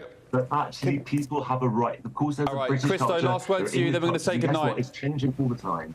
So were the Anglo-Saxons last black? word to you. Were the Please don't interrupt. Anglo-Saxons black then? I'm so confused now. I'm now beginning to think that the Anglo-Saxons were black. Okay. According to That's Jonathan, it. everyone Thank you, guys. is. Jonathan, thank you. Tiffany, thank you very much. Appreciate it. And Christo as well. Jonathan looks exasperated. Well, I'm exasperated with Jonathan as well, actually. The white British people, and it is an ethnicity. It's on the census. So, Matt, I mean, what do you make of it? This is such a balmy conversation. That was a lively discussion. But look, you know, you're spot on, Ben. And I do think one thing that we just need to underline here, what's taking place right now, is where we're at right now. Because, look, you have been seeing these demographic changes taking place really since the 1980s. But today what we've seen both in the UK and in the United States has been mass illegal immigration. You know, we saw that under President Biden in the United States. You're seeing it today in the UK under Keir Starmer. And that's got many people, both in the UK and the United States, alarmed. Because what you're seeing here is people coming into these countries illegally. You know, in the United States, President Trump has secured the border. But in the UK, you're seeing people come into the country illegally who are not coming into that country, in many cases, and assimilating. You're also seeing, in many cases, particularly here in the United States, under President Biden, violent acts where you had individuals who were killed by illegal immigrants. So we're in a very unique place right now, and I think the UK is in a dangerous place right now because you do not have a secure border there. Unlike President Trump, Keir Starmer has not secured the border, and it's got many people worked up about what's taking place. I think it's also deeper than that. There are vast sects, as we saw with Jonathan, there are vast sects of the UK who don't believe that the white English ethnicity even exist. That they are a people. They've been on those islands, the British Isles, for thousands of years. They are an answer in the census. They say, what is your ethnicity? And it says white British. Then there's a sub-box which says English, Scottish, Irish, Welsh. And there's another sub-box for Irish travellers, Gypsies, Roma, or any other white background. But they are a people which people like Jonathan want to erase. And it only happens to the white Brits. But this has been ingrained in the culture, and you're seeing that in the UK, but you're also seeing in the United States, and part of this is the education system. If you go into the education system, what are they teaching? And in many cases, they're not teaching UK history. They're not teaching US history. Only the bad stuff. Correct. And so, but part of that is, are they teaching about the culture and the history of these countries, which really resonates with what's taking place right now. The culture of the UK, the culture of the US, that is something that people are alarmed about right now, and it is something that runs very deep, to your point. But look, in the end, I think the big challenge for the UK right now does come down to this border crisis. I hate to be redundant on it, but I think it's a real issue, and I think it's much deeper than that, to your point. But that's something that we saw was on the ballot when Reform won in the last elections. I think it's been on the ballot going forward here, clearly top of the ballot for people in the UK. Yeah, the areas where 80% of children are born to foreign-born parents as the birth rate falls to a record low. Mally, what was your take after watching that? Well, that debate. A lot there to respond to. Look, I think two separate things for me. I do think that the United States needs to continue to secure its border. Undocumented immigration is not something that the American people want. We need to make sure that we have a secure border. I think that involves offering a pathway to citizenship for folks who've lived here for a substantially long time. But this question about the United States becoming majority-minority by 2050, that's not necessarily new news. I think that's been projected for a while. And that's not something that scares me. My family, if you look at it, looks kind of like the UN. We have black folks, we have Latino folks. The US is not based on an ethnicity. We are based on a political creed, and as long as people agree that... What about Britain? I don't care about your guys' issues, quite truthfully. No, but the UK is based off, and we are white British, we are a people, we exist, we've been there for thousands of years. Maybe, the United States has existed for 250 years, nothing in comparison. Do white British people, white English, white Scot, white Welsh, Irish, Roma Gypsies, do these people deserve the right to exist and be recognised as a people? Well, I mean, everyone deserves the right to exist, But to be recognised as a people who have been there for thousands of years, why do people like Jonathan Liss think we're just so easily erased and not even worth? And if you pipe up about it, you're a racist. Would you go to Islamabad and say, oh, okay, we're gonna let's over the next 50 years in Islamabad, would they allow white English in Islamabad to become the dominant demographic in Islamabad? And nobody would say anything. If you did, you'd call them racist. No, you wouldn't. People would call it colonisation. Well, currently the UK is still predominantly white. It's much whiter than the US. I don't think you should worry about that too much. I don't think you guys are close to that. Well, do you know what white British are in London? No. 37%. Okay. Birmingham? I have no idea. White Brits are a minority in Birmingham. But not a minority in the country overall. 70%, down from around 90% a few decades ago. But look, I think what makes the U.S. strong is the fact that we have people from different cultures and different backgrounds. And we certainly have a larger economy than you guys and a better military and are better than you guys on a host of things. So if you want to become more like the U.S., maybe you should. Oh, that's all right. Well, as long as GDP goes up, which is fake and doesn't improve anybody's lives anyway day to day, let's just erase the native demographic. That's fine. It goes up for Trump. You like to mention that the GDP went up. It's not fake then. Yeah, look, this is, in the end, though, not about race. What this is about the culture of these countries. And what you have right now is a situation in the UK that we had under President Biden, where you have this really an open border. And it's impossible to have a safe country, but also to really embrace and bolster your culture when you don't have a secure border. I'm all for legal immigration. I think you are too. But it's got to be legal, and it's got to go through a process. And when you have mass migration of people coming to a country like you have in the UK on small boats, for example, that is not sustainable. You are not going to have people assimilate into that country in many cases in a way that's going to be methodical, in a way that's going to be effective, and it's going to really help bolster the culture of that country. Well, and that's why I'm saying I think the immigration debate and multiculturalism, though connected, can be kind of dissected in the fact that, you know, the U.S. or the U.K. could get incredibly more diverse through legal immigration.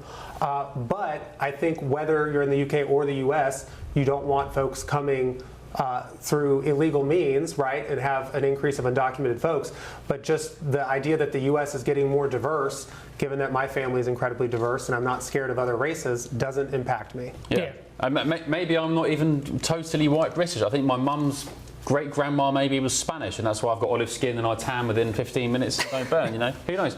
I'm just saying, white British people exist. They've been on these islands, those islands, across the pond, for thousands of years. Yeah.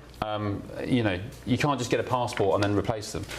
Right, gbnews.com/Your Say. Lots of comments coming in. That was Jonathan Liss exercising lots of you back home. Sorry about that.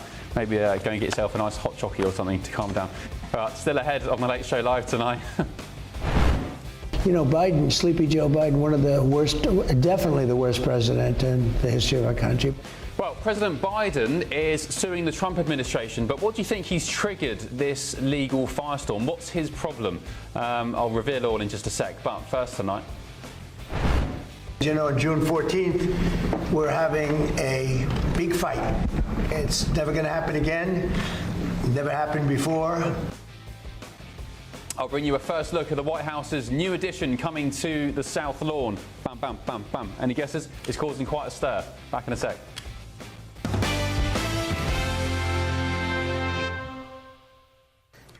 Breaking right now, another headache on the horizon for Keir Starmer. The next batch of the Mandelson files is due to be released next week, and they're reportedly expected to reveal that the former US ambassador based here in Washington repeatedly offered advice and direction to members of Sir Keir Starmer's cabinet whilst he was in post. According to The Telegraph, Mandelson would regularly contact politicians and officials telling them how to do their jobs. So he was here in DC, texting ministers in Starmer's government in London, telling them how to do things. The exact details of the communications aren't yet known, but any suggestion that he tried to influence government policy could raise more serious questions about Keir Starmer's decision to appoint him in the first place, if there weren't serious questions already. Whitehall sources said the interventions were mostly unsolicited, but Mandelson reportedly gave advice whether it was wanted or not. My panel are here. Let's actually speak to Christo in London. This is more pertinent to him. We don't know who yet, Christo, who Mandelson was texting, but we do know that the likes of Wes Streeting, the former health secretary, until a few weeks ago, he's a Mandelson sort of protege. He was his mentor. What are you doing, Christo? You checking yourself out? Am I black? I just thought I should ask after the last debate. You can be anything you want these days. It doesn't matter what your passport says. I thought I should just check because, you know, it's important that we find these things out. OK, sorry, I'm being very cheeky. Look, I think that this is it's sort of bordering on hilarious. Not for the first time this evening, actually, that Peter Mandelson, this irritant. Imagine that you're a cabinet minister and you've got like Peter Mandelson on your phone constantly, like messaging you with advice and input when you actually. It's nothing to do with his brief whatsoever. And he wanted to be involved in every single decision that was being made. And whatever department these ministers were in, they were getting messages from him, sort of giving his opinion on things. Just get away, Mandelson, you irritant. I think it's absolutely hilarious, the arrogance of this man. Because obviously, if it was about United States issues, as US ambassador, you could understand why he would want to, you know, stick his oar in. But why is he messaging the health secretary? Why is he messaging other people? It's nothing to do with him. Well, we don't know that he was necessarily messaging Wes Streeting. That's still to come. We don't know. If we can see the front page of the Telegraph, London, if we've got a second. Mandelson told Cabinet House to do their jobs. Disgraced peers' influence over ministers to be exposed in new tranche of files. What I do wonder, Matt, is... Can I just jump in a sec? It has been revealed that Wes Streeting has already released some of the messages he did have with Lord Mandelson. Oh, sorry. Because the former health secretary... Tell me what he said. He criticised the government for having no growth strategy. I mean, we can't knock Mandelson for saying that either, but also a government source said that the files were likely, I think this is from the Telegraph piece, to contain messages between Peter Mandelson and Morgan McSweeney. But of course, Morgan McSweeney lost his phone, didn't he, at that moment where perhaps some of those messages might have come out. So, yeah, it will remain to be seen how many of those we get to see. Yeah, Matt, I can't believe Keir Starmer has survived the Mandelson affair, because we forget, amongst all these kind of offshoot stories and the headlines and so on, Keir Starmer appointed a man who was friends with a disgraced paedophile.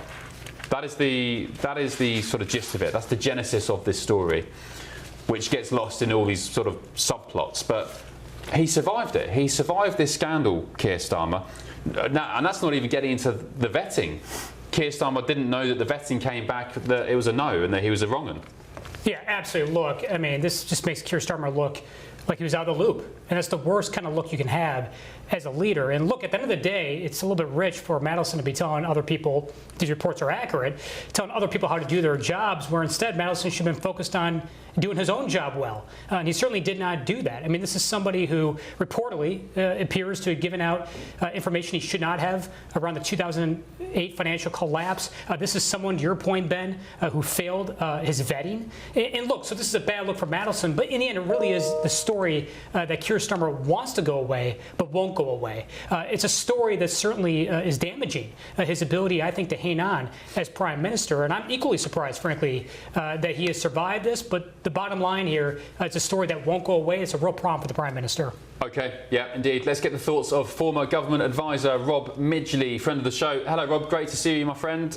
What's your take on this story on the front page of the Telegraph? Tranches of text messages soon to be revealed. Yeah, your take, Rob? I mean, once again, Ben, it's a pretty damning moment for the Prime Minister. Again, it's just another nail in the coffin, and it's going to be a pretty big coffin right now. And this time it pulls in the other cabinet ministers. I mean, the ambassador's job in the US is primarily to be that sort of UK link to the White House and to be that man on the inside. But he's been kind of looking the other way. Yes, it's the ambassador's job to advise cabinet ministers from time to time about US goings on for their department, but when it comes down to cabinet briefing and sort of telling cabinet ministers what to do outside of that remit, yeah, that's completely inappropriate. And from what I understand, like, most of the interventions have been unsolicited too, which makes it even worse. It's kind of they never even wanted it, and it pulls in people like Yvette Cooper, the Foreign Secretary, and we don't know how far that link goes, because it's rumoured, or Telegraph reported, that it could link to China. And even the Chagos Islands, you know. Of course, this is looking like it will be redacted quite heavily, and it may not include lots of security stuff, but it may pull in lots of other factors that have been hot in the news too. So, yeah, we'll have to wait and see what happens, but it's pretty damning for a lot of people in Cabinet right now. Yeah, and do you know what, Rob? I think we probably, and I don't think we'll ever know, but I don't think we know even half of what goes on behind closed doors when it comes to, look, Mandelson will deny all wrongdoing of any sort, but, you know, vetting came back with about concerns about links to China. I think maybe was Russia in there as well. I'm happy to be corrected. And then all of a sudden, I'm going to put two and two together. You've got, for some unknown reason, a massive Chinese super embassy being allowed to be built in London. And you've got the Chagos deal, which will go to Mauritius, which benefits China indirectly. You know, I'm not saying they're connected. Mandelson will deny any nefarious behaviour like that, but I'm just saying it does raise questions for these, on the surface, isolated incidents of madness. Why would a sovereign nation like Great Britain give away territory like the Chagos Islands and charge taxpayers for the privilege? It doesn't make sense. Why would Great Britain build a massive Chinese super embassy over so vitally important internet cables in the heart of London, where a basement and certain rooms in that embassy are redacted from plans and nobody knows what they're about? Do you know what I mean, Rob? Yeah, like, these questions just, they come up. Yeah, no, I totally agree. But the worst part of all of this, I think, is the fact that so much of what we want to know will be redacted. and it'll be the Prime Minister who will be probably redacting it himself. And that's the worst part. The fact is that we're meant to have a transparent government that's meant to tell us what is going on here and there, but is going to cover this up like there's no tomorrow to save the Prime Minister's own skin. And this is a classic PR move that they do every single time this sort of investigation takes off. And that's the most sickening part of the whole thing. OK. Rob, thank you very much. Appreciate you staying up as always. Robert Midgley, former government advisor. We'll catch up soon. gbnews.com/your say. Mandelson text messages coming out next week. Grab your popcorn. Will it make a difference? Probably not. He's Teflon, the Prime Minister. Right, let's take a quick look at some of the other news stories dropping here in America. Matthew Perry's assistant has been jailed for 3 years and 5 months over the star's death from ketamine. 60-year-old Kenneth Ewamasa, who injected the former Friends star with a fatal dose of the drug, repeatedly administered ketamine to Matthew Perry in the weeks leading up to his death without medical training or safe equipment. Elsewhere, President Trump's former Attorney General Pam Bondi is currently undergoing treatment for thyroid cancer. Ms. Bondi was diagnosed after she was fired at the beginning of April. And former First Lady Jill Biden says she thought her husband, the former President Joe Biden, was having a stroke during his infamously faltering presidential debate in 2024. Biden faced intense pressure at the time from fellow Democrats to step down in the presidential race as their candidate after the poor debate performance against then Republican candidate Donald Trump. And finally, FIFA has been ordered to answer questions after allegations of artificially inflating prices and misleading fans over the sale of tickets for the 2026 World Cup. An investigation will now consider how the ticket release schedule and public statements may have impacted prices.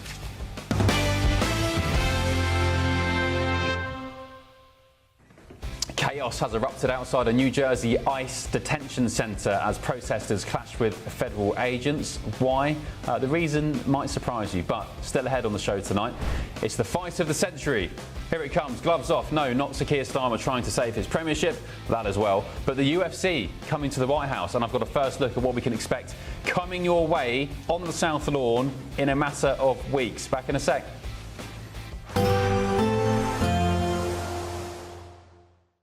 Expect warm spells with the odd rude interruption.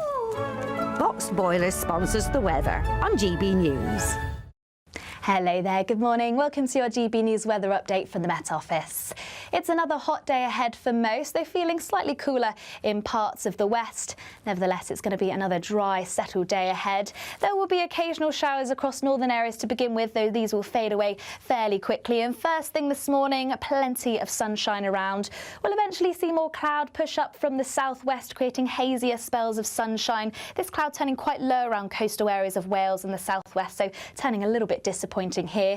And the chance of the odd shower into the afternoon, which could turn a little bit thundery. But once again, those temperatures pushing past the 30-degree mark for the 6th day in the row. And even across eastern areas where yesterday it was a little bit cooler, it's going to be another warm day ahead.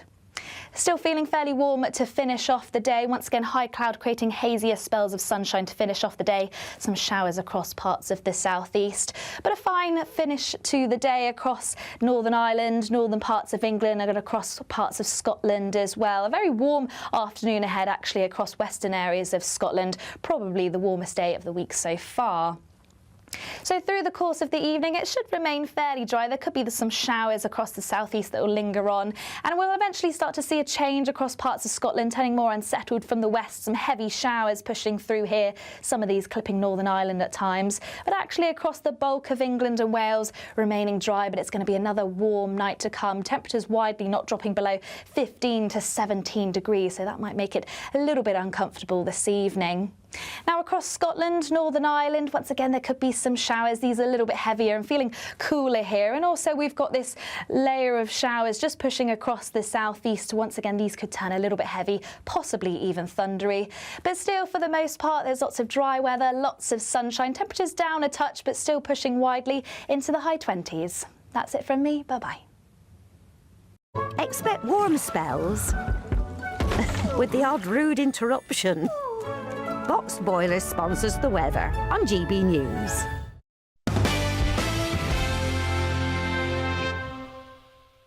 We're the United States of America. That's who we are. President President Biden is suing the Trump administration as Jill Biden makes a shocking separate admission about her husband's health. That's coming up shortly. But first, construction is underway at the White House for a UFC fight event, the Ultimate Fighting Championship, cage fighting basically, on the South Lawn of the White House as part of America's 250th anniversary celebrations and indeed President Trump's 80th birthday. The event, dubbed UFC Freedom 250, will feature 2 title fights inside a custom-built octagon arena. President Trump says it could be the UFC's biggest event ever, with thousands expected to attend and watch from nearby fan zones as well. I went down to the White House a little earlier today where I filed this report. June 14th, we're having a big fight. State banquets, Easter egg hunts, and now cage fighting. President Trump's latest bid for a massive spectacle at the White House is a UFC event in front of thousands of fans on the South Lawn. You can see they're building the arena behind me ahead of the event on June the 14th. Thousands of fans expected. Critics say it's nothing better than human cockfighting, but supporters of the president and the administration say it's going to be one of the most audacious, most spectacular events in White House history. We're just seeing if you're looking forward to the UFC on the South Lawn next month. Am I looking forward to it? Yeah. I don't know. I think it's a lot of hype, a lot of bread and circus. I'm all for it. Let's go. It's for Trump's birthday and 250. I love it. I love it. Love Even it. more, yeah. Some people say it's disrespectful. I don't think so. No. No, not at all. Well, I don't know, because they say it's sacred government grounds or it's historic and you're kind of trivialising it. Sacred in government, don't go. Sacred in government, yeah. I wish they did. If this is the worst thing our government ever did, that would be surprising. Looking forward to the UFC at the White House? Of course, yeah. Honestly, didn't expect it to be in the White House when I first heard about it, but yeah, I can't wait for it. Some people say it's disrespectful, or it's like, oh, you shouldn't be doing it. I can understand that, but it's also cool. It's something different. You know, we got to change it up a bit. It's a new generation. Well, I don't watch any of the cage fighting. They're doing it at the White House on the South Lawn. Oh, hey, if they want to do that, fine with me. Yeah. Some people say it's disrespectful or not very sort of becoming of... A lot of people do a lot of things that are disrespectful. And what are you going to do? You know? I got a little kick butt, you know. Yeah. You're not into it?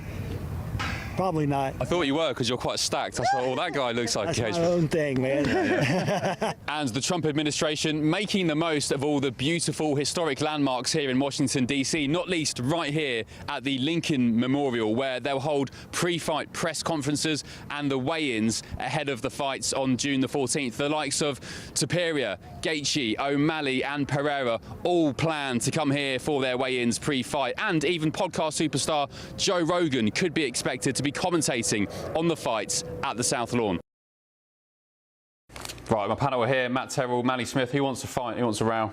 I think you're going to be in the arena, right, Ben? Yeah, I'm going in. What do you make of this, first of all, Matt? You think this is a good idea? I think it's great. I think it's great. No, I mean, look, this is the 250 anniversary. It's President Trump's birthday, but beyond that, a lot of this will be free to the public. It's not just a UFC fight. You can see Indy race car driving I'm buzzing for that. around DC, but it's free to the public. This is something that people can take their families to, and just enjoy.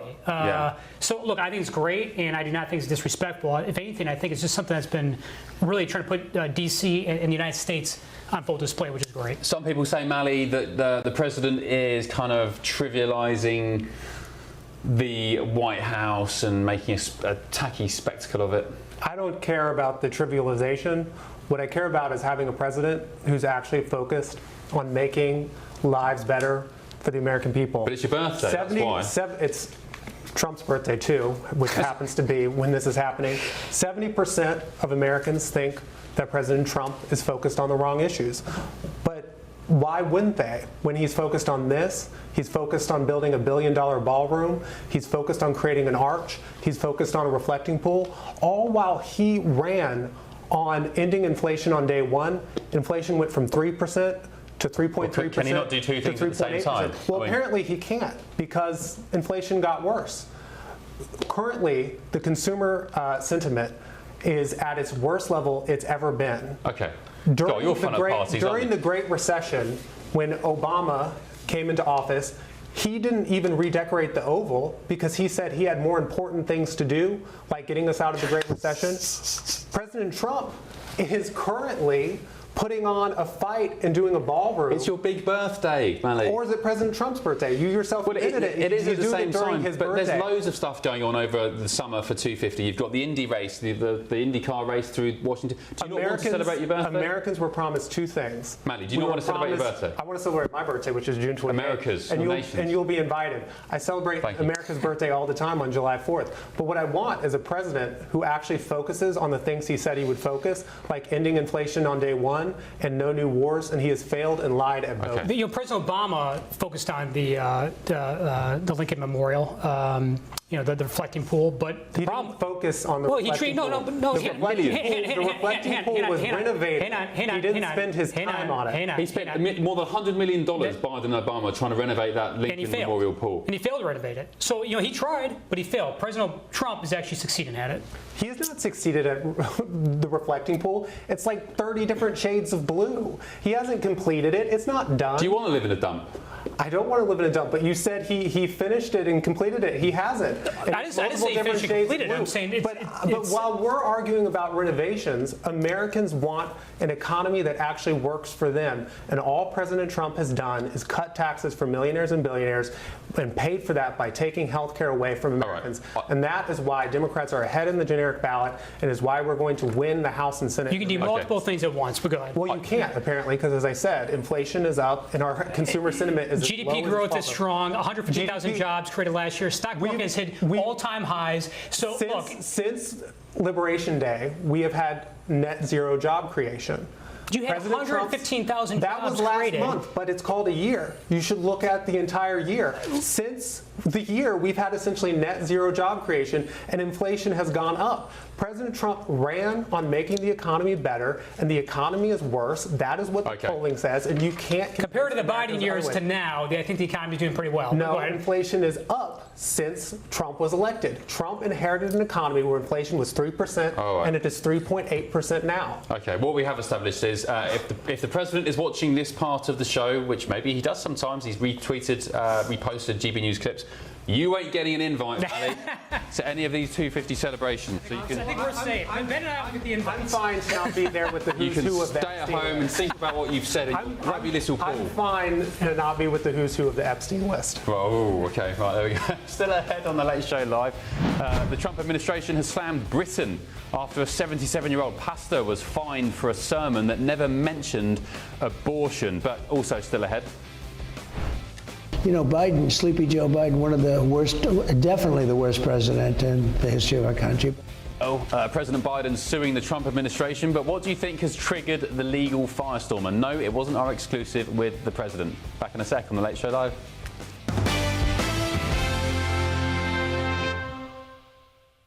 Right, let's look at some of the main stories on the front pages of tomorrow's papers, starting with The Times, which is reporting Keir Starmer is under mounting pressure from his cabinet to rethink Labour's net zero agenda. The Times has reportedly been told that in an escalating battle over the future of the party, ministers are increasingly questioning the central argument behind Labour's opposition to new North Sea drilling. They warn the government risks ignoring the wider economic benefits of domestic oil and gas production. Let's speak to Christo Fufas in London about this. Christo, there seems to be a shifting of the tides, excuse the pun, about net zero. Tony Blair even intervening yesterday, saying they should scrap net zero. I think the IPCC did a report the other month or week saying that climate change fears were pretty much over-egged, long story short. What's your take? Will Labour listen?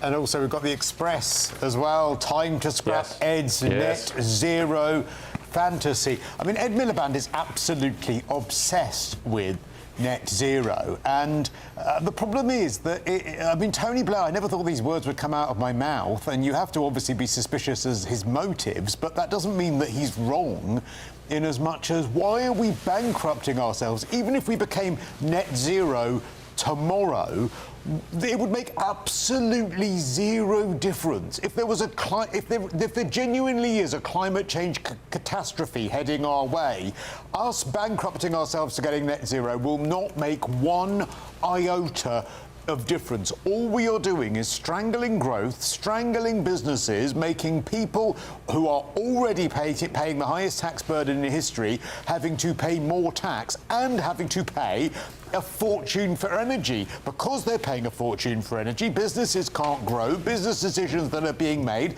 can't be made properly because of the cost of energy. Energy which, by the way, they said that they would bring down in their manifesto. Iran, by the way, has been the biggest gift to these absolute incompetents in Downing Street, because they've been able to point over there. They were pointing at Brexit a few weeks ago, saying it was because of that. Now they're saying it's all their own incompetences because of Iran.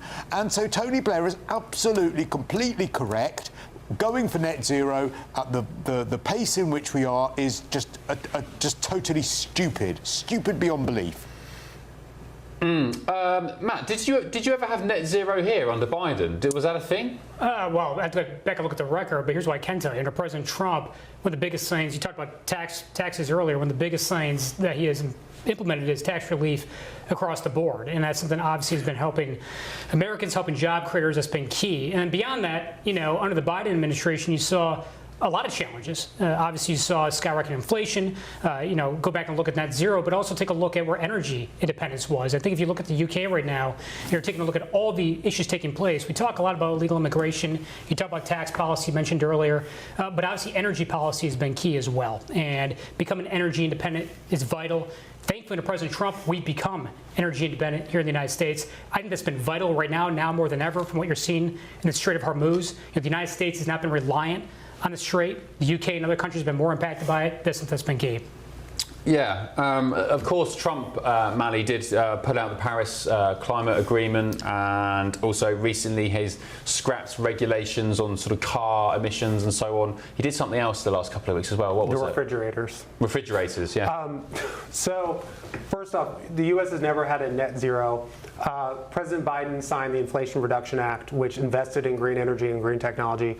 It didn't require net zero emissions from anyone, and those are investments in green energy that the Trump administration mostly kept intact. They repealed some of it to pay for their tax bill, but they mostly kept it. Were you still drilling at the same time? Yeah, still drilling during the same time. As I said, the U.S. has basically had a all of the above energy policy, because you've had Republicans who are all for drilling, and then you've had Democrats invest in green energy, but we haven't really had the mandates of zero emissions like the European Union has.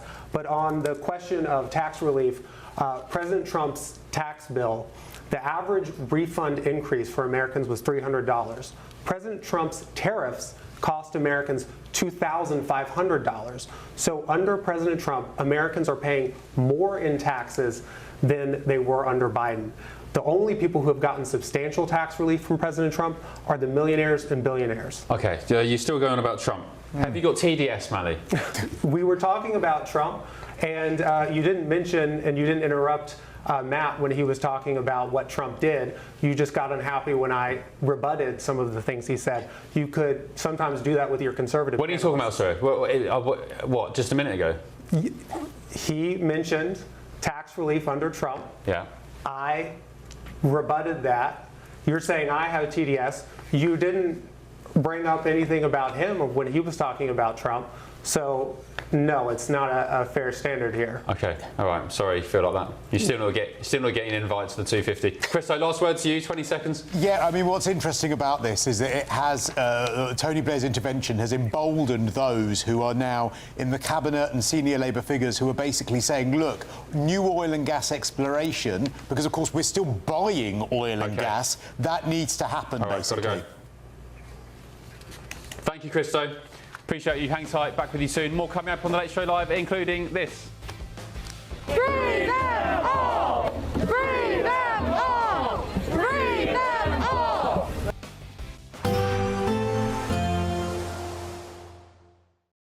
Today, clouds overhead.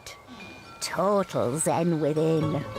Boxed Solar sponsors the weather on GB News. Hello there, good morning. Welcome to your GB News weather update from the Met Office. It's another hot day ahead for most, though feeling slightly cooler in parts of the west. Nevertheless, it's going to be another dry, settled day ahead. There will be occasional showers across northern areas to begin with, though these will fade away fairly quickly. And first thing this morning, plenty of sunshine around. We'll eventually see more cloud push up from the southwest, creating hazier spells of sunshine. This cloud turning quite low around coastal areas of Wales and the southwest, so turning a little bit disappointing disappointing here. And the chance of the odd shower into the afternoon, which could turn a little bit thundery. But once again, those temperatures pushing past the 30-degree mark for the 6th day in the row. And even across eastern areas where yesterday it was a little bit cooler, it's going to be another warm day ahead.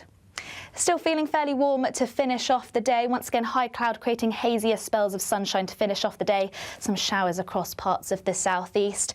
But a fine finish to the day across Northern Ireland, northern parts of England, and across parts of Scotland as well. A very warm afternoon ahead actually across western areas of Scotland. Probably the warmest day of the week so far.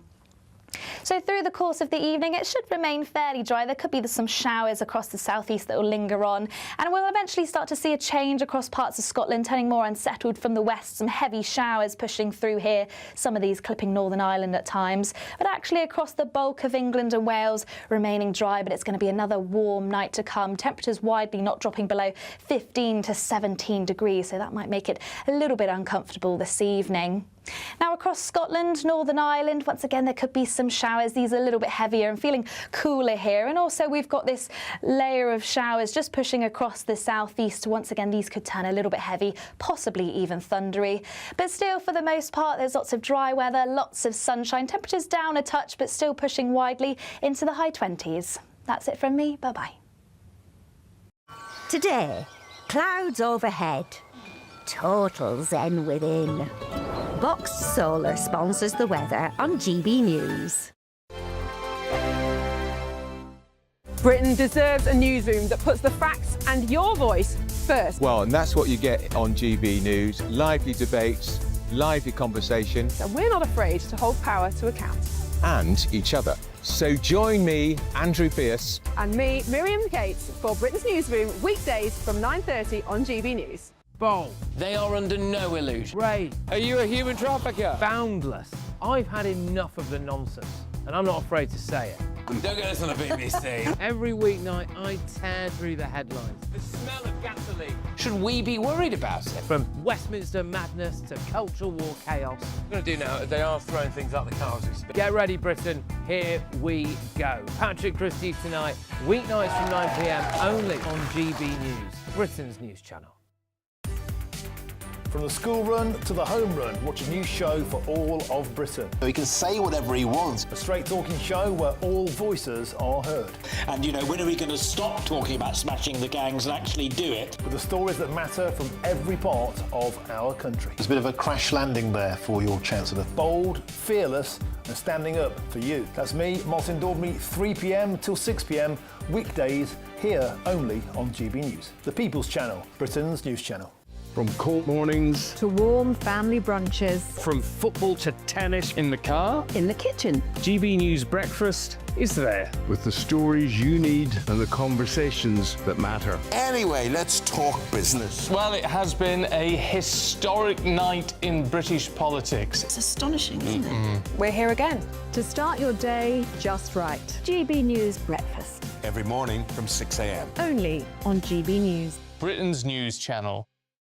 Westminster's full of talk, but out here, it's the real world. Am I allowed to talk now? No, that's it. This is where it matters, real people and real lives.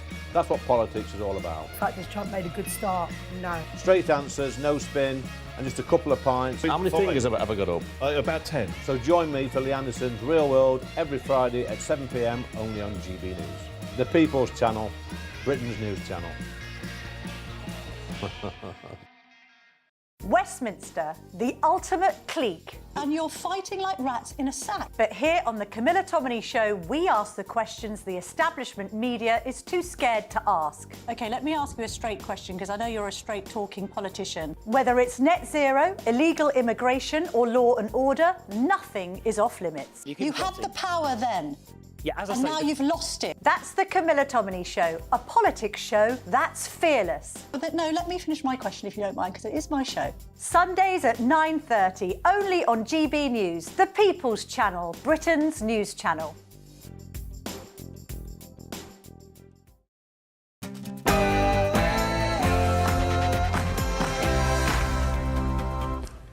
Hello, good morning. Live from Washington, D.C., this is GB News with the stories shaping Britain and America.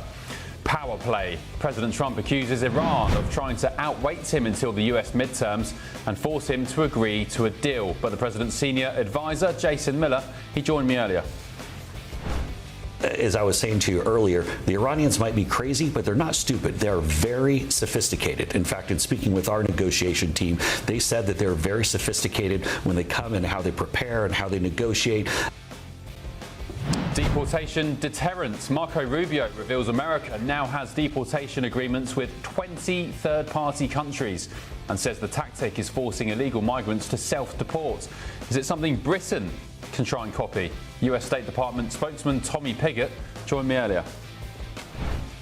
We would like to see other countries taking policies to end mass, and we'll keep on making the case. That's what we have to do. That's what we are doing. We're pulling out of international institutions that we believe are promoting mass migration. The president speaking at the United Nations, making that very clear. We've also communicated that directly with our European counterparts because it is destabilizing, and we want a strong. Breaking right now, explosive new files reportedly show Peter Mandelson spent his time in Washington, D.C. as ambassador, telling cabinet ministers in London how to run Britain. We're the United States of America. That's who we are. Biden's secret tapes. Joe Biden is suing the Trump administration as he desperately tries to block the release of 70 hours of sensitive audio recordings.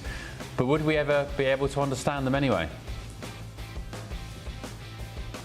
America's migrant meltdown elsewhere. Chaos erupts outside a New Jersey ICE detention center as protesters clash with federal agents.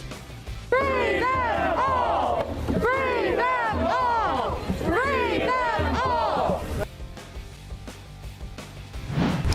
Prayer prosecution. The Trump administration slams Britain after a 77-year-old pastor was fined for a sermon that never even mentioned abortion. I'm Ben Leo and this is The Late Show Live.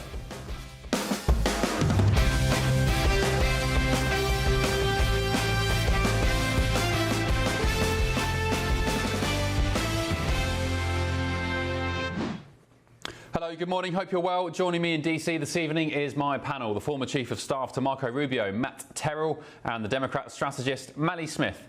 And in London, broadcaster and journalist, Christo Foufas. Hello, Christo. Thank you for your company. Right, let's start with a GB News alert. Former President Joe Biden has sued the Trump administration to block the release of interviews with his memoir's ghostwriter, which he describes as containing private information, but it could also contain embarrassing details about his memory and his cognitive ability. President Trump has since issued a blistering response, calling Joe Biden a crooked politician on Truth Social. This is what President Trump also told reporters a little earlier today. Maybe there's some constitutional reason. I don't know. I would like to see what he has to say, because we can never allow what happened to this country to happen. The man was grossly incompetent, and the Democrats, I call them the Democrats because the policy is so bad, but they came very close to destroying our country. And elsewhere, breaking today, former First Lady Jill Biden has broken her silence on her husband's disastrous 2024 debate performance, claiming she feared her husband, the president, was having a stroke. Were you horrified as you saw it unfold?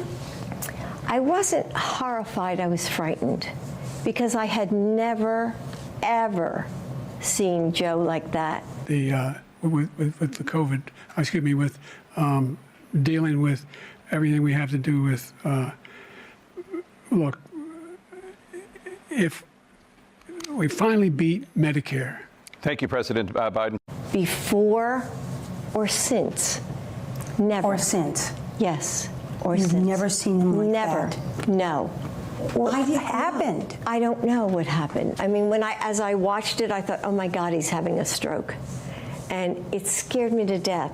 So that's the admission from Jill Biden in a new interview with CBS, but it's slightly different to her reaction on the night. Joe, you did such a great job. You answered every question. You knew all the facts. And let me ask the crowd, what did Trump do? Yeah, go Joe. You were really good. You were great, Joe. Well done.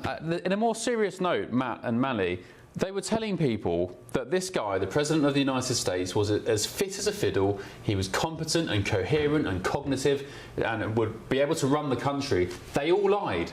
They all knew that he was in... Look, bless the guy. Sympathies to him. He was getting on a bit. He's still old now. He's got prostate cancer, I believe. Bless him. Well, I wish him well. But they all lied and said he was in great shape, Matt. Yeah, and that was then and this is now, and then they wanted to stay in power. It wasn't just President Biden who wanted to stay in power. Many would argue that the First Lady wanted, obviously, the Biden family to stay in power. And now you have the First Lady going out, to your point, Ben, and such as saying she was shocked. She couldn't believe that what occurred on that debate stage, yet we just saw her minutes after the debate ended, going to the stage and applauding her the president at the time, and her husband's performance. The bottom line here is there's not a whole lot of empathy, politically speaking, for the Biden family. Yes, there's empathy for President Biden and what he's going through right now health-wise, but empathy from a political standpoint doesn't exist for the Biden family. The truth is these are people in President Biden who hung on way too long. But it's not just him. It's Democratic elected officials. It's Democrat staff that was around President Biden. You can't just blame the First Lady and the President. Go blame the elected officials on Capitol Hill who are doubling down and saying that President Biden was just fine when they knew darn well he wasn't. Mally, do you condemn the Democrats' behaviour for not raising the alarm sooner? He clearly wasn't fit to run the country. He didn't know what the hell was going on. I mean, I don't think Biden should have run for re-election. That is clear. I think Biden is a good man, and obviously I agree with his policies, and I thought he was a good president. But he shouldn't have run for re-election, and I don't think we should have presidents over the age of 80 anymore. I think we could do a much better job if we started electing people in their 40s, 50s, hell, even 60s, and maybe in early 70s would be better. But he couldn't communicate as the presidency was winding down, and that's one of the chief things you have to do in politics is to be able to communicate. And you can see a marked difference from where he was in 2019-20 when I was on his campaign to just a few years later. And aging is not linear, and aging is especially not linear when you are in the toughest job in the world. Have you met Biden? Yeah, I met Biden. What's he like as a guy? Biden is an incredibly nice guy, and everyone who's met Biden says he's an incredibly nice guy. Lindsey Graham was good friends with him. What did you talk about? Just here and there. I mean, it was very quick when you meet the president. Just a quick hello kind of thing? Yeah, because I was not important enough to be briefing him on anything. Yeah, he shouldn't have run for re-election. What about this? So the DOJ is going after, they want to release the audio tapes that were recorded when Joe Biden was interviewed. Was it to do with the documents, the classified documents, sorry, that he was accused of holding? So I think it's, you can correct me if I'm wrong, I think it's the interviews with his ghostwriter that pertain to that DOJ investigation. So it's not his interviews with the DOJ, because his interviews with the DOJ, I think, have already been fully released. So how have the DOJ got these Because these I think recordings? it was evidence in this larger... Got it. Okay, so they want to release them, the DOJ, to the public. Biden is suing the Trump administration, saying, no, you can't release these. But I guess the Trump admin, Matt, think these interviews will show his cognitive decline and that it's embarrassing for him, basically. Well, we'll see what happens here in terms of next steps. I think these tapes are coming out. And I think President Biden and those around him are concerned that they're just going to further, to your point, Ben, show that this was an individual who was not fit to serve as President of the United States. He did not have the mental capacity, the capacity in general, frankly, to serve as president. That's a major problem for the Biden family in particular. So I happen to think these tapes are coming out. We'll see what happens next. But look, I think around the country, there's not a whole lot of empathy for President Biden on these tapes, because this is the same President Biden who many would argue weaponized the DOJ to go after his political opponent in President Trump. You had in 2024 President Trump in courtrooms around this country that many Americans would argue he should never been in. I'm one of them. And the bottom line here is President Trump won re-election for many reasons. One of them was, I think, the American people nationwide. The majority of them felt what was happening to President Trump under President Biden, weaponizing the Department of Justice to go after our President of the United States and President Trump, was inappropriate, unacceptable. So I don't think President Biden can flip the script on this. And this is not the same thing. This comes down to, was President Biden capable of doing the job? I think these tapes are going to show that he was not. That's the concern here. President Biden didn't weaponize the DOJ. 2 of the 4 court cases were state cases. Those were state prosecutors, has nothing to do with the DOJ. Second, the cases that stem from the DOJ, they appointed a special prosecutor, so it was out of the line of political appointees to investigate. President Biden literally put someone outside of his control to do the investigation so it wouldn't have political interference. You counter that with Trump, who literally tweeted to his Attorney General, Pam Bondi, which was, I think, supposed to be a private message, we'll never know, a list of political enemies he wanted prosecuted. And we've seen him prosecute them, like James Comey and others. I don't deny that this administration is weaponizing the DOJ, but Biden started it first. I don't think any U.S. administration look, should do the that. images of President Trump's, under President Biden's DOJ, the images of President Trump's home in Mar-a-Lago being raided did not sit well with many Americans nationwide. We can debate it all night long. And the mugshot, the Fulton County, was it Fulton County, the mugshot of Trump? And the mugshot. And you Okay, go, and but you can go Fulton back. County is the state You can of go back to Georgia. state. Biden has you can no talk control about the of that. state component of it. I hear that point. But the imagery, imagery matters in politics. You and I both know that. I agree with that. The DOJ going in and raiding President Trump's home in Mar-a-Lago. I'm just telling you, that was a defining moment in that campaign. And in New York, where he was convicted on multiple felony charges, was not a case brought by the Biden administration. Well, a bent DA, Soros-funded DA. And then second, he was convicted by a jury of his peers. So it wasn't a judge. In Democrat New York. Which come on. When you're in a court case, the defendant helps pick the jury. So you're telling me the Trump administration wasn't able I'm to help telling pick you, that as jury? Democrat New York. I'm going to talk about the realities here for a second. Even in New York City, about 30% of the population is Republican. Maddie, somebody said a good president, you said Joe Biden was a good president. They've said a good president doesn't allow 20+ million unvetted illegals into the country. Okay, you could argue maybe it's lower, maybe it's 10 million, even 5 million if that's the case. A good president doesn't do that, they say. I've said that immigration was an area where he didn't do a good job, but I think he did a good job in other areas. All right, let's get the thoughts of Christo Foufas in London. Christo, really sort of shocking claims from Jill Biden, Dr. Jill, saying that she thought Joe was having a stroke on stage during that infamous debate against Donald Trump. Well, you didn't say that at the time, did you, Jill? Yeah, shocking, but not really surprising to anyone that was watching Joe Biden in his final time while he was in office. And also, you're quite right, wasn't she still backing him to remain president? So therefore, you know, perhaps medical attention might have been a little bit more appropriate rather than, you know, shoving him on the world stage, Jill. But yeah, and I think just release the audio. What's wrong with releasing the audio? If you're talking to a ghostwriter, release the tapes. And it was quite a few years ago, wasn't it? So what is in that audio that he doesn't want to know? Because he's saying that it would be an invasion of privacy, and some people have sort of speculated it might be something that would expose his lack of cognitive ability. Well, if that was the case, this was quite a few years ago, right? Yeah, I guess. Well, okay. Let's speak to somebody who will know far more than us.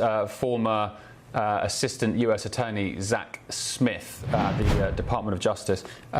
Zach, hello. Welcome to the Late Show Live. Thanks for your company again. Welcome back. So, why does the DOJ want to release these tapes now? What's in it for, say, President Trump or the administration?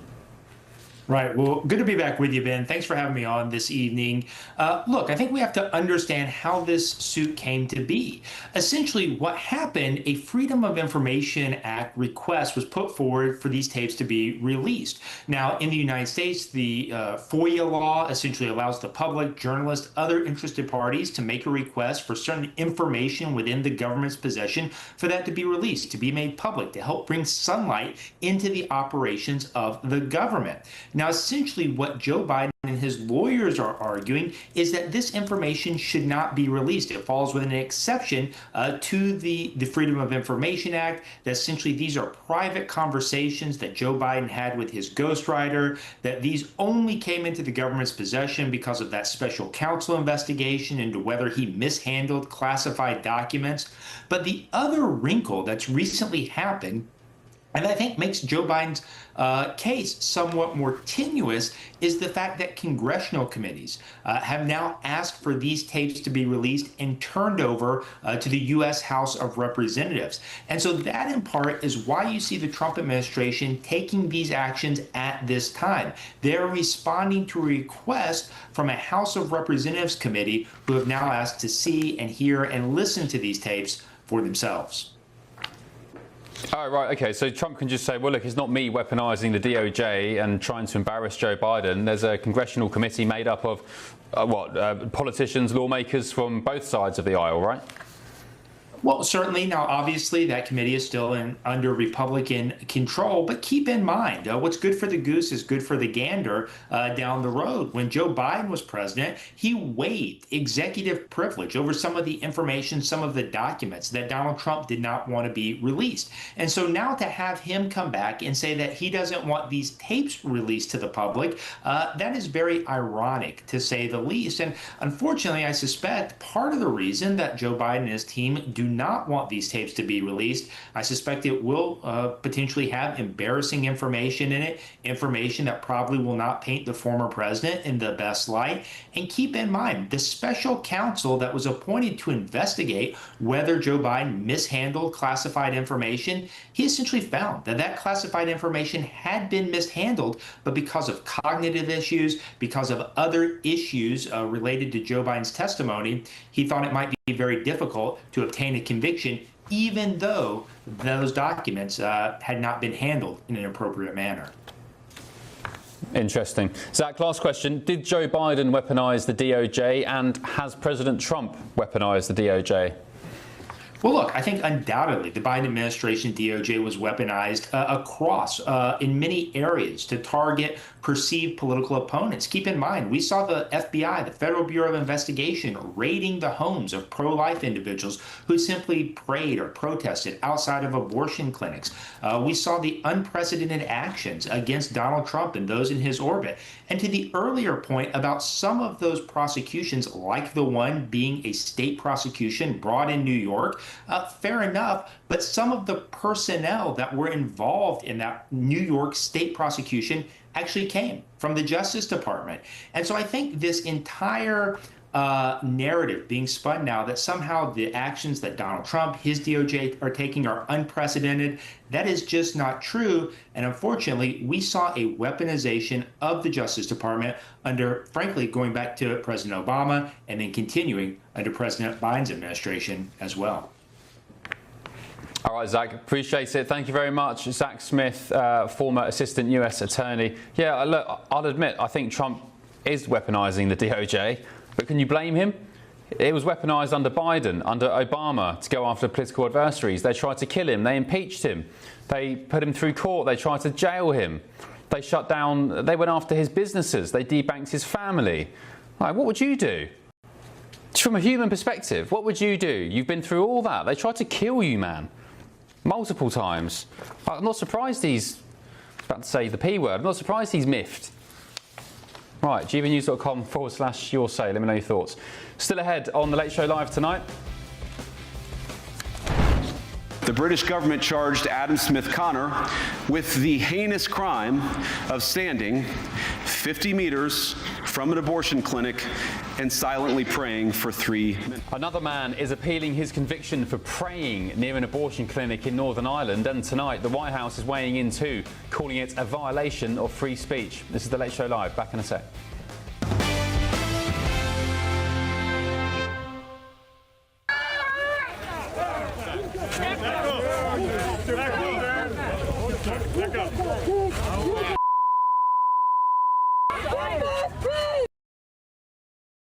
Well, those were the scenes earlier today as chaos erupted outside a New Jersey ICE detention center as protesters clashed with federal agents amid a hunger strike by hundreds of migrant detainees.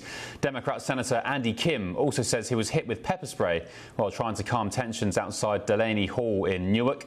Detainees claim they're facing poor conditions, overcrowding overcrowding and unsafe food, apparently. I'm not sure how food can be unsafe, and it's probably pretty grim or processed, but I don't know why it's unsafe. But the Department for Homeland Security says officers used minimum force necessary after protesters blocked facility entrances. This was the reaction of President Trump a bit earlier.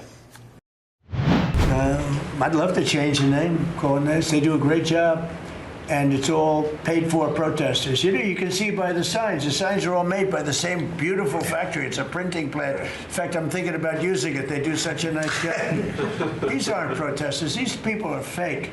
They're all paid for. And I will tell you, Tom Homan and that whole group, and now Mark Wayne is so incredible. Mark Wayne, do you want to just respond to that? Sure. We run the finest facilities anywhere in the world of their type. With me now is Senior Research Fellow at the Border Security and Immigration Centre at the Heritage Foundation, Simon Hankinson, and former FBI agent James Hamilton. Good evening, chaps. Thanks for your company. Simon, so a nice detention centre, the great unwashed gathering outside, again, people struck with pepper spray, including a politician. How long is this going to go on? Until Trump leaves office? Until they get bored and they don't get the result that they want and they go try to find some other weak spot. First it was LA, and then it was New Jersey, and then it was Minnesota again, Boston for a while, now it's back to New Jersey, or until someone gets badly hurt, which I think is probably what they would want to happen. You made me chuckle a bit there when you said Senator Kim was there to calm tensions. I mean, he was there like the other politicians who are from New York, by the way, which is like, half an hour away from Newark. And just to give you an idea, Newark is, I was trying to find an equivalent English city. Middlesbrough was the one that came up in terms of poverty rate and income. Haven't been there, don't mean to insult the city of Middlesbrough, but this is not a city that's done particularly well in the last 50 years since World War II. Used to be heavily industrial, run by a far left politician whose father was an even farther left writer and poet. So everybody's out there to try to get a photo op. Senator Kim got just what he wanted, which was to be pepper sprayed. He probably had hoped maybe he'd, be thrown on the floor and have something a little more dramatic. But yeah, they're trying to provoke a reaction, and we're going to keep seeing this until they either get what they want or, like I said, get bored and move on. Yeah, Simon. I mean, the thing I don't understand is, let's ask this question to James. James, the Trump administration isn't anywhere near the numbers that Obama was doing under his administration. Infamously nicknamed the deporter in chief. So, why does the Trump admin get this kind of heat and Obama didn't? Is it just the optics of how they've done it? Well, yeah, and it's good to see you, by the way. It's also just, it's Trump, and they hate him, and anything that he's kind of for, they're going to be against, and so you see what we're seeing here. Notice this isn't happening at the other detention facilities that happen to be in, say, Republican states, but New Jersey's, this is a problem, and hopefully it'll calm down. But I agree with the other guests. This could get really bad, depending on what happens. And the senator, certainly isn't helping matters. Being in the middle of the arrest, as I saw earlier today, that's not helpful, really, for anybody. No. What's going on, James, with the bill that the Democrats wanted? Was it the DHS funding bill where they wanted ICE agents to demask, have body cams, and so on? Is there an update to that? Yeah, it's still not been signed. They're still going to push for it. But as you see, I mean, every one of those ICE agents was masked up. And we're in a completely different world right now. I mean, the thought of us wearing masks back in the day, we wouldn't do it. But now, because of doxing and technology and the fear to your family, I mean, this is real, and this is dangerous. And I know there's a lot of politics involved, but at the end of the day, when you're involved in arresting individuals who are vehemently opposed to being arrested, violence happens, and it can get real ugly real fast. So we just got to watch it, and I'd like to see the law enforced. That'd be nice. Yeah, I went out with ICE in Florida for a ride along. I always say it's good fun. We were looking for a Guatemalan cocaine smuggler, and they were all, for the most part, masked up. And I saw with my own two eyes, we were on the roadside dealing with an illegal they'd pulled over. Somebody came past, leant out a car window, recorded us all, including me as a journalist and my cameraman. Literally, within 10 minutes, we were on some ICE identification website saying, be careful, ICE are out. I was there pictured. They thought I was an ICE agent, and my face was plastered all over the internet, so I've seen it. Just how much in danger are these ICE agents, James? What is the threat? Is it real? Is it credible? Oh yeah, and it's unprecedented. I mean, we have never lived in a situation where law enforcement is being targeted as quickly as it is happening now. I mean, certainly there could have been people angry with cops in the past, but the way technology works, the way you can get information through all kinds of sites, and data brokers do a great job providing personal information that can be used to target somebody. Yeah, it's very real, and it's a real concern, and obviously ICE takes it very seriously, but I certainly wish other individuals on both sides of the aisle would take it seriously. Yeah, well said. Simon, last word to you. What can the next UK government, whoever it may be, if it is reform, leading the polls at the moment, long way to go though, if it is reform and they introduce a UK ICE-style department for mass deportations, what can they learn from what they've seen under this Trump administration so far? Well, you've got to be efficient. You've got to be fast. You've got to show people you mean business, and you have to try to avoid the pits with the sharp and punchy sticks that you can fall into, these PR traps, because that's what people are out there trying to make happen. They want this to be a disaster so that the administration backs off or doesn't get funding, as this happened in the Senate.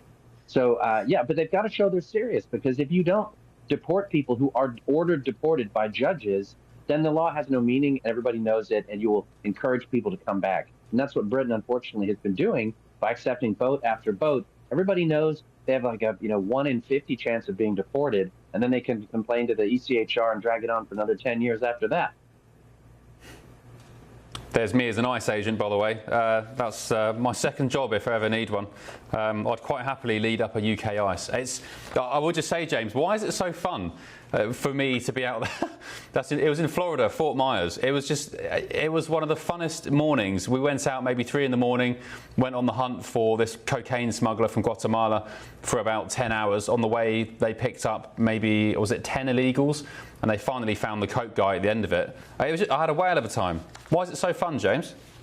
Well, you're getting a good adrenaline rush being out there. There's some danger to it, and you're showing some courage, and frankly, you're doing things that a lot of people refuse to do. They sleep, safely in their beds at night while these folks are out there, trying to get these bad folks off the street. So, and you feel like you're doing something good, and yeah, it is addicting. I remember being a uniformed police officer, and I absolutely loved it. It was a great job.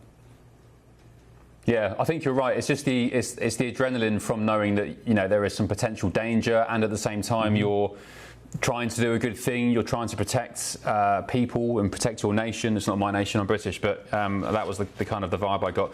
Guys, thanks very much, James and Simon. James Hamilton, Simon Hankinson, appreciate you both. Let's get the thoughts of my panel in DC, Matt and Mally. Matt, I've been speaking to people in and around the administration, even some die-hard MAGA supporters, and generally the feeling is they're not really happy with the amount of deportations that have taken place so far. So I'll say I don't know why so many leftists are up in arms about it, because they're not doing anywhere near the numbers Obama did. Yeah, look, you hit the nail on the head. Under President Biden, under President Obama used ICE to deport people from this country who are here in the country illegally. And look, we've got a massive problem because President Trump is taking the right action to secure the border, and you can have a closed border. But under President Biden, you had millions of people crossing that border into this country, and you have to find all these people and get them deported. And that job is hard to do when you have protesters getting in the way of law enforcement, which is what ICE is, from doing their job. The truth is, what you're seeing right now in New Jersey is unacceptable. ICE is law enforcement. They're doing their jobs to ensure they can make America safe, keep America safe. And what you're seeing from the Democrat governor of New Jersey is absurd. It was just a couple days ago, Monday was Memorial Day. That's a day where we're supposed to be supporting our veterans, thanking our veterans. Where was the Democrat governor of New Jersey? Out there protesting against ICE. The truth is, I think the American people nationwide recognize that President Trump campaigned on securing the border. He campaigned on everything he's doing right now when it comes to removing people who are in the country illegally from the country. And as for these, detention centers, the bottom line here is that in many cases, these are better centers than what you see in U.S. prisons. I went to one. It was perfectly fine. The truth is, I think there's a big, lie being told out there, and we've also not seen this in the news lately. And I think a lot of protesters want to get it back in the news, but in the end, I think the vast majority of Americans are going to support having a safe border and getting people in this country who are here illegally out of the country, because the truth is, there have been families who have suffered from losing loved ones to people who've been in this country illegally and have committed murder or have committed sexual assault or other vicious crimes. That's unacceptable. I think President Trump is taking the right approach here. One thing I will say, Melly, is I think the Trump administration made a bit of a mistake trying to troll the left and the Democrats with deportations, making Pokemon videos, got to catch them all that kind of stuff. It just wound people up and I would argue sparked more of these kind of protests. So, yeah, I mean, you were saying that, well, this says we've seen less protests. Well, there's a reason. The President Trump, their administration decided to try to de-escalate some of the tensions after 2 U.S. citizens were killed in Minnesota. It was a conscious effort to try to make this more of a behind-the-scenes, a less in-your-face operation.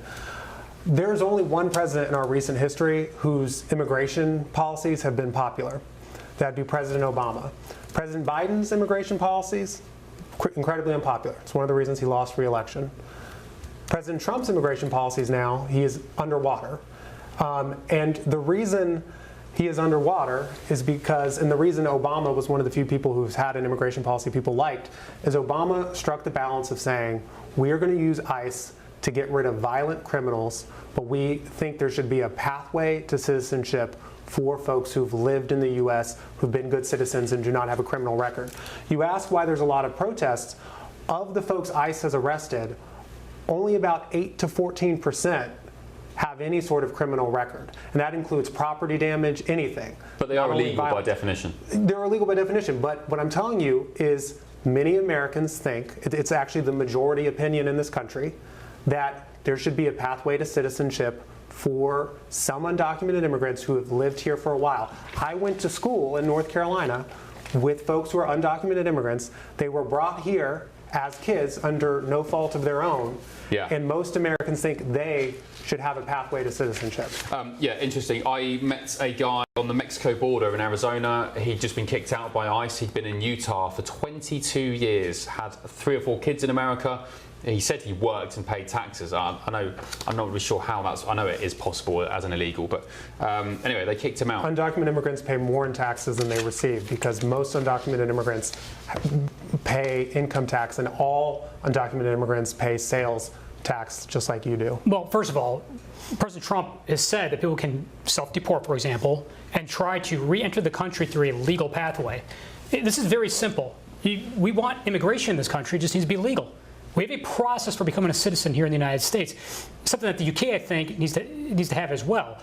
This is an issue not just in the United States, it's obviously an issue in the UK. Illegal immigration has been a problem. President Trump is securing the border, but beyond that, being in the country illegally is a crime. Can I ask you a question? Yeah. The guy I met on the Mexico border, talked with him through the border wall, the big beautiful wall, deported from Utah, been in Utah 22 years, Mexican guy. Should he have been deported? Or should he have been allowed to stay? He's been in the country illegally? He came in illegally 22 years ago. Yeah, he needs to be deported. Yeah. I mean, the truth is, how is that fair? Do you think DACA recipients should be deported? I think if you're in the country illegally, someone who was brought in as a kid at like 2 years old. Well, they didn't make that choice. Yeah. They were brought here at like 2 or 3, and this is the only country they've known. Yeah, they need to be deported. And by the way, you can deport people in this country with their families, so not deported alone if they're a young child. This is very simple. It is illegal to be in this country. It is a crime to be in this country illegally. But beyond that, it's unfair to the people. I know people who have come to this country legally. Yeah. It took a long time. It was not an easy process for them. Why should they have to go through the process legally when other people just skip that line and come in the country illegally? If you're in the country illegally, established this person didn't skip the line. They came in the country illegally. Their parents took them into the country and they had no choice. They're in the country illegally. Yeah, but that is why that position and that hardline position from some conservatives, which isn't, I would say, even Trump's position, because Trump so far hasn't fully removed DACA protections, is unpopular. and most Americans do not agree with it. Okay, let's get the thoughts of Christo Fufas. Christo, UK ICE, will it ever happen, and what could we learn from the Americans? Would you like to be part of UK ICE? Well, I don't think I'd like to be a part of UK ICE. I loved your stories of going out there and meeting them all and finding them all. I could see you being a perfect person for ICE. Oh, but mate, yeah, I would. I'd head it up. Yeah, I'm not sure I'd be very good at it. I take the point though about people. I think that you're on dodgy ground with the argument, and there are bigger fish to fry. I don't know if I've mixed up my metaphors there. When it comes to people who have come here as children, or come to a country as children and been undocumented, and then you say to them 20 years later, you've got to go. I think that I've less of a problem with someone who came as a child and been in a country for a while than someone who's just come over on a boat. That, to me, is much more of a pressing problem. And I still can't get my head around how we can't solve that here in the UK, and about how this is a problem. I don't know whether, you would have seen over the weekend, Ben, here on GBNews, we were talking about, 1,000. like, as the threshold hit 1,000 over the course of, 48 hours? It's an incredible number of people as soon as the weather gets better, and it just does not stop. I don't know how you'd solve that, and I'm not sure an ICE here would actually solve that. My worry is it would be yet another layer of admin. It's not hard to solve. It's not hard to solve, Christo. Don't let them bamboozle you with challenges and rhetoric and obstacles, saying, oh, we can't do this because of this European law. No, you do what Tom Homan told me the borders are here, President Trump's borders are, as you turn them around. I said to Tom Homan, what would you do if you had boats of migrants steaming towards America through the Gulf of America, formerly the Gulf of Mexico, towards, I don't know, Texas, or wherever, New Orleans? He says you turn them around, you'd intercept them before they even got anywhere near the damn border. That's it. There is an issue with that, though, and I don't disagree with you, actually. I think that is actually exactly what you do, and I would also have offshore hubs. I haven't told you the issue yet. Hang on, let me tell you the issue, then you can tell me that I've made it up.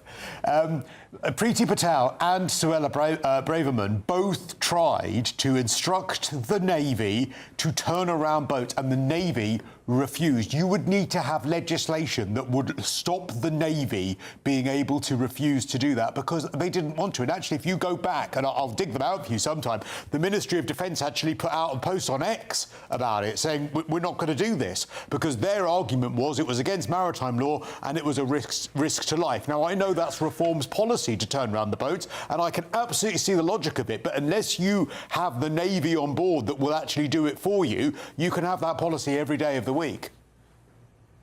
OK, or you could do what the US does. I was listening earlier to the cabinet meeting, the recruitment to law enforcement, not just border force and so on and ICE, but to the fire service, police service. They've got such confidence now in the Trump administration and President Trump himself that they're being allowed to do their jobs. Recruitment to all these different services and enforcement has gone through the roof. They're getting great benefits. They've got the confidence they can do their jobs. So what you do is, if the Navy are refusing to do it, create some new kind of border force offshoot. There will be thousands, I guarantee you, maybe millions of Brits who would probably do it for free, voluntarily. There's people now who go to France, like Danny Tomo and so on, who do all these great social media pieces.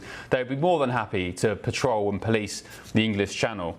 And if the Navy don't want to do it, as you said, make some legislation. It can be done. It's not hard. We're talking about rubber dinghies from the French equivalent of Tesco, full of loads of migrants. But then what do you do though then? And again, I'm I'm just playing devil's advocate a little bit here. But what do you do then if the Navy approach a dinghy, and then those people on board the dinghy throw themselves into the water? Because that's also what they do. That's also what a lot of people do. Yeah, I mean, fine. That's A, that if they throw themselves in the water, that's up to them. You try and save them, obviously. But B, you do what Australia did, which is put them in seaworthy lifeboat-style vessels. You take them out their rickety, silly little dinghies, which they pack to the rafters, and then you put them in lifeboat vessels which are seaworthy. You give them life jackets, you take care of them, you treat them humanely, of course, and you take them to an offshore processing site somewhere, or just back to France. Stuff France, I couldn't care less about them. They get 800 million quid a year from the Brits, and they do nothing to stop it. They're no friend of ours. I actually agree. That is the sort of blue sky thinking that we need. Or actually, why can't we? We were talking about building an airport in the Thames Estuary. Why can't we build a massive processing centre in the water, but actually in between Britain and France? Why can't we build that? And that's where people have to be taken to. That sort of thing. Also, I will say as well, Christo, it's not even blue sky thinking. This isn't some like grand academic idea. I'm not educated. I'm just a normal person. It's just common sense. And this is what they do, Christo. They bamboozle the nation with, oh, we can't do this, we can't do that. We need to have some sort of policy on this. We need to have a focus study on that. No, you're getting bogged down in the weeds of the one in, one out, money to France. Can France do this? It's all a red herring. It's all nonsense to bamboozle you away from the genesis of the problem, which is a bunch of third worlders coming over on rubber dinghies. It's not hard to solve. That's it. Love you, Christo. Thank you, mate. gbnews.com/your say. Let's take a quick look at some of the other main news stories here in America. Matthew Perry's assistant has been jailed for 3 years and 5 months over the star's death from ketamine. 60-year-old Kenneth Ewamasa, who injected the former Friends star with a fatal dose of the horse tranquilizer, repeatedly administered ketamine to the star in the weeks leading up to his death, without medical training or safe equipment. Elsewhere, President Trump's former Attorney General Pam Bondi is currently undergoing treatment for thyroid cancer. Ms. Bondi was diagnosed after she was fired at the beginning of April. And former First Lady Jill Biden says she thought her husband Joe Biden was having a stroke during his infamously faltering presidential debate in 2024. President Biden faced intense pressure from fellow Democrats to step down as their candidate after a poor debate performance against then Republican candidate Donald Trump.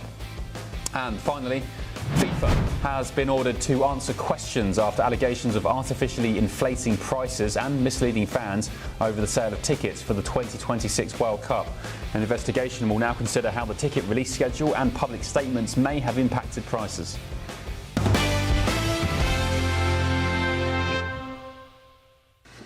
Still ahead on The Late Show Live. In Britain and across Europe, free speech, I fear, is in retreat.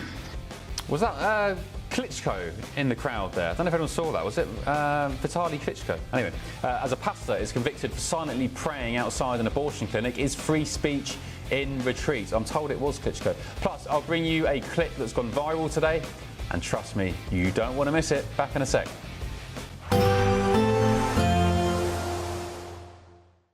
Expect warm spells with the odd rude interruption. Box Boiler sponsors the weather on GB News. Hello there, good morning. Welcome to your GB News weather update from the Met Office. It's another hot day ahead for most, though feeling slightly cooler in parts of the west. Nevertheless, it's going to be another dry, settled day ahead. There will be occasional showers across northern areas to begin with, though these will fade away fairly quickly. And first thing this morning, plenty of sunshine around. We'll eventually see more cloud push up from the southwest, creating hazier spells of sunshine. This cloud turning quite low around coastal areas of Wales and the southwest, so turning a little bit disappointing here. And the chance of the odd shower into the afternoon, which could turn a little bit thundery. But once again, those temperatures pushing past the 30-degree mark for the 6th day in the row. And even across eastern areas where yesterday it was a little bit cooler, it's going to be another warm day ahead. Still feeling fairly warm to finish off the day. Once again, high cloud creating hazier spells of sunshine to finish off the day. Some showers across parts of the southeast. But a fine finish to the day across Northern Ireland, northern parts of England, and across parts of Scotland as well. A very warm afternoon ahead actually across western areas of Scotland. Probably the warmest day of the week so far. So through the course of the evening, it should remain fairly dry. There could be some showers across the southeast that will linger on. And we'll eventually start to see a change across parts of Scotland, turning more unsettled from the west. Some heavy showers pushing through here, some of these clipping Northern Ireland at times. But actually across the bulk of England and Wales, remaining dry, but it's going to be another warm night to come. Temperatures widely not dropping below 15 to 17 degrees, so that might make it a little bit uncomfortable this evening. Now across Scotland, Northern Ireland, once again there could be some showers. These are a little bit heavier and feeling cooler here. And also we've got this layer of showers just pushing across the southeast. Once again, these could turn a little bit heavy, possibly even thundery. But still, for the most part, there's lots of dry weather, lots of sunshine. Temperatures down a touch, but still pushing widely into the high 20s. That's it from me. Bye-bye. Expect warm spells with the odd rude interruption. Box Boiler sponsors the weather on GB News.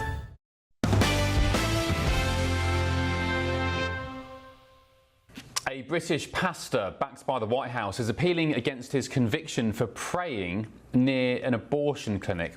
His name is Clive Johnson from Northern Ireland.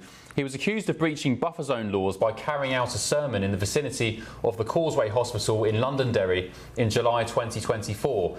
On May the 7th, he was convicted of breaching a safe access zone around the hospital and slapped with a £450 fine. The case caught the attention of the Trump administration here in Washington, with the US State Department calling it an egregious violation of freedom of speech and a concerning departure from the shared values that underpin the special relationship. Wow, pretty harsh stuff, a harsh statement from the State Department. It also marks the first instance of someone being prosecuted under the UK's buffer zone laws for preaching a sermon that, crucially, did not mention abortion. Joining me in Washington is Senior Counsel for Global Religious Freedom, ADF International, Sean Nelson, and also back in Britain is the Deputy Director of the Christian Institute, Simon Colvert. Good morning to you both. Thank you for your company. Let's start with you, Sean. This guy wasn't preaching about abortion. He wasn't mentioning abortion. He was inside the buffer zone, but he was just preaching, what, the gospel of Jesus Christ. Yeah, that's exactly right. It's now illegal, apparently. You can be a criminal for having a Sunday sermon, going out and preaching on Sunday if you're within 150 meters of a hospital that might have an abortion clinic or an abortion clinic itself.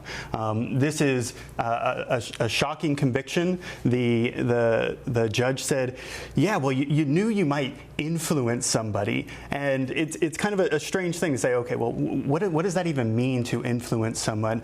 What this is targeting Christians and saying that if you're a Christian and you're within one of these zones, we think that you're just causing harm just by speaking about Christ. Maybe just by praying. This is part of a pattern. There's been prosecutions for people silently praying. Adam Smith Connor, Isabel Von Spoos, or holding signs saying, here to talk if you want. It's outrageous. This is just the latest outrage.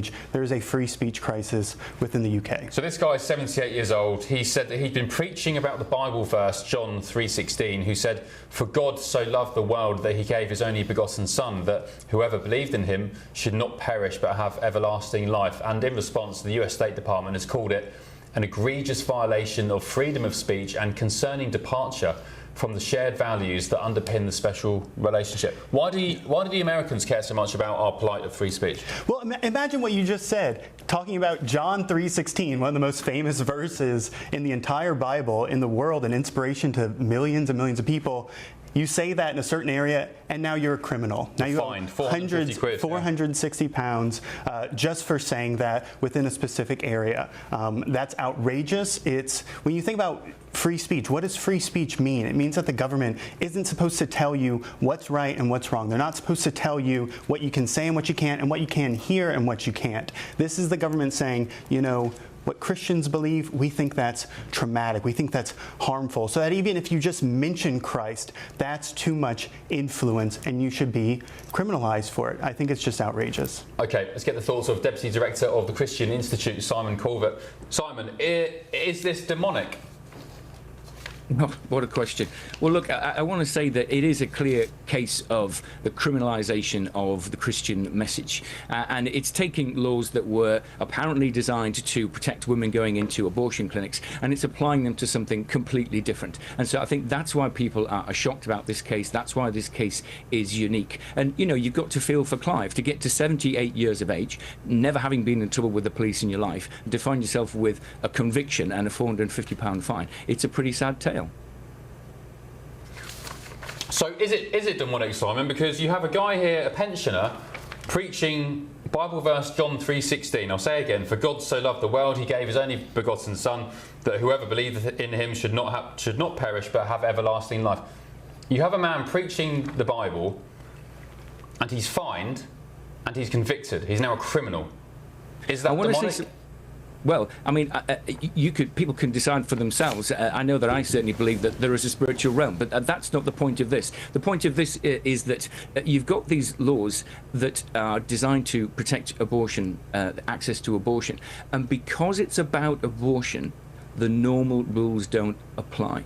So when it comes to the drafting of these laws, and apparently when it comes to the application of these laws, they can be over-applied and over-interpreted. Now, I want to say that one of the reasons why we at the Christian Institute are so keen to back Clive Johnston in his appeal in this case is because we do think that the lower court has got this wrong. And we do not think that Clive is guilty of this offence. And in fact, the reason why he went to this place to preach this open-air service was to demonstrate that the law doesn't and shouldn't criminalise gospel preaching. But I mean, I think that people recognise there's a lot at stake, because if you can take a law designed for one thing and over-apply it and use it to criminalise speech which has got nothing to do with that thing, I think whatever views you hold, everybody should be concerned about that. Yeah, I mean, the reason I asked that question again for a second time is because I think it is quite pertinent to this discussion. Because, I mean, Sean, tell me your thoughts. Because yeah. Lots of people suggest and feel like there is a spiritual war going on in the world with all sorts of things. You can talk about immigration, talk about trans ideology, all sorts of stuff. Jesus Christ was crucified for preaching the word of the divine, the word of God. You know, his Father, the Holy Spirit. This guy has been essentially crucified for doing the same thing, for preaching the word of God. So I'm just trying to sort of navigate my way around what are the forces behind this kind of attack on Christianity, on preaching the word of Jesus Christ. Does it go deep? Am I just trying to get too deep or over-analysing this? I don't think you're trying to get too deep. I think there really is a spiritual battle, and there's a major spiritual component. And, you know, the people who go out, one of our clients, Adam Smith Connor, he was convicted last year for praying outside of an abortion clinic within one of these buffer zones. He's now appealing that. And he was doing that because when he was younger, he's a veteran, when he was younger, he had encouraged his own girlfriend to have an abortion. So he's praying because of the child that he lost. And he's sitting there, and the judge says, well, that's criminal because you had your hands folded and your head down. So that could influence somebody. That could harm somebody because they might see you doing that. They might see disapproval. It's this expression, the people who go out and pray, they're doing it because of hope. They're preaching because, like you said, people want to hear that. If I'm at a hospital, right, sometimes I might want to hear inspiring words on a Sunday from a preacher. Maybe I am a woman who's going, and maybe I have some concerns when I'm going to one of these clinics and somebody has a sign that says here to talk, and I might hear something that I've never heard before. That's a message of hope, but it does seem that some people in power don't want you to hear that message of hope that Christianity brings to millions and millions of people around the world and throughout history. So I absolutely agree, there's something spiritual going on. But yeah, Jacob Rees-Mogg, former Tory minister, said it's extraordinary that in a Christian country the police think it's an offence to preach the word of God outside a hospital. Simon, very quick question to you. We're running out of time. We've got a few minutes, just 20 seconds if you can. Would this have happened if it was an Islamic or a Muslim preacher? Well, we're not aware of any cases involving anyone of any religion other than Christianity, and I mean, you can draw your own conclusions from that. But the fact is that there are Christians at the centre of these cases. These are real people with real lives, and I think again everybody should be concerned if laws are being over-applied and over-interpreted in a way which undermines the basic fundamental right to freedom of speech. Okay, thank you, Simon. And Christo, just your thoughts on this, please. As Jacob Rees-Mogg has described it, it seems insane that somebody is now criminalised for preaching the word of God. Didn't even mention abortion. Yeah, I think that there needs to be nuance in some of this. I live near one of these clinics, actually, and I understand why there needs to be a zone around them, especially when it comes to people who are like holding up pictures of babies and things like that, who may have brilliant intentions and really good intentions, but I can see why that would be a problem for women. What they do near the clinic that is near my house is actually they then do their preaching further down the road. And some people have complained about that, and I've defended them. And I've said, well, no, hang on, this is a good compromise. They're doing it down the road. It's near enough, but not so near. That, to me, seems a compromise. This doesn't seem to have that kind of nuance, especially as he didn't actually mention anything about a child. So I think that's a bit different. OK, Christo, thank you so much for tonight. It's been great having you on the show, as always. I really appreciate you. And, yeah, thank you. Enjoy your day tomorrow. Simon, thank you. Sean, thank you for coming in. And viewers and listeners as well. Again, thank you for your company on The Late Show Live. I'm back with you tomorrow from midnight in the UK. Bev is still enjoying her hollywubs back home in the UK. I think she's covering for Jubes maybe tomorrow and the next day. So enjoy that. Until then, sweet dreams, good night, and I'll see you tomorrow from midnight. Bye. Bye.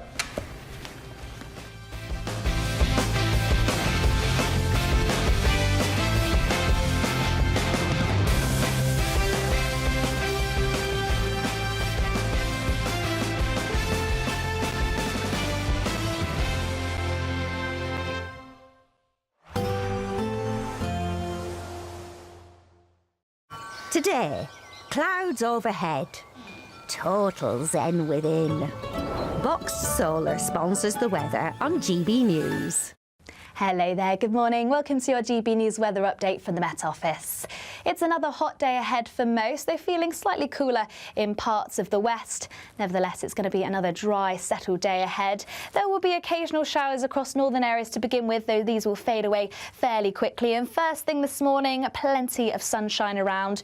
We'll eventually see more cloud push up from the southwest, creating hazier spells of sunshine. This cloud turning quite low around coastal areas of Wales and the southwest, so turning a little bit disappointing here. And the chance of the odd shower into the afternoon, which could turn a little bit thundery. But once again, those temperatures pushing past the 30-degree mark for the 6th day in the row. And even across eastern areas where yesterday it was a little bit cooler, it's going to be another warm day ahead. Still feeling fairly warm to finish off the day. Once again, high cloud creating hazier spells of sunshine to finish off the day. Some showers across parts of the southeast. But a fine finish to the day across Northern Ireland, northern parts of England, and across parts of Scotland as well. A very warm afternoon ahead, actually, across western areas of Scotland. Probably the warmest day of the week so far. So through the course of the evening, it should remain fairly dry. There could be some showers across the southeast that will linger on. And we'll eventually start to see a change across parts of Scotland, turning more unsettled from the west. Some heavy showers pushing through here, some of these clipping Northern Ireland at times. But actually across the bulk of England and Wales, remaining dry. But it's going to be another warm night to come. Temperatures widely not dropping below 15 to 17 degrees. So that might make it a little bit uncomfortable this evening. Now across Scotland, Northern Ireland, once again there could be some showers. These are a little bit heavier and feeling cooler here. And also we've got this layer of showers just pushing across the southeast. Once again, these could turn a little bit heavy, possibly even thundery. But still, for the most part, there's lots of dry weather, lots of sunshine. Temperatures down a touch, but still pushing widely into the high 20s. That's it from me. Bye-bye. Today, clouds overhead, total zen within. Boxed Solar sponsors the weather on GB News.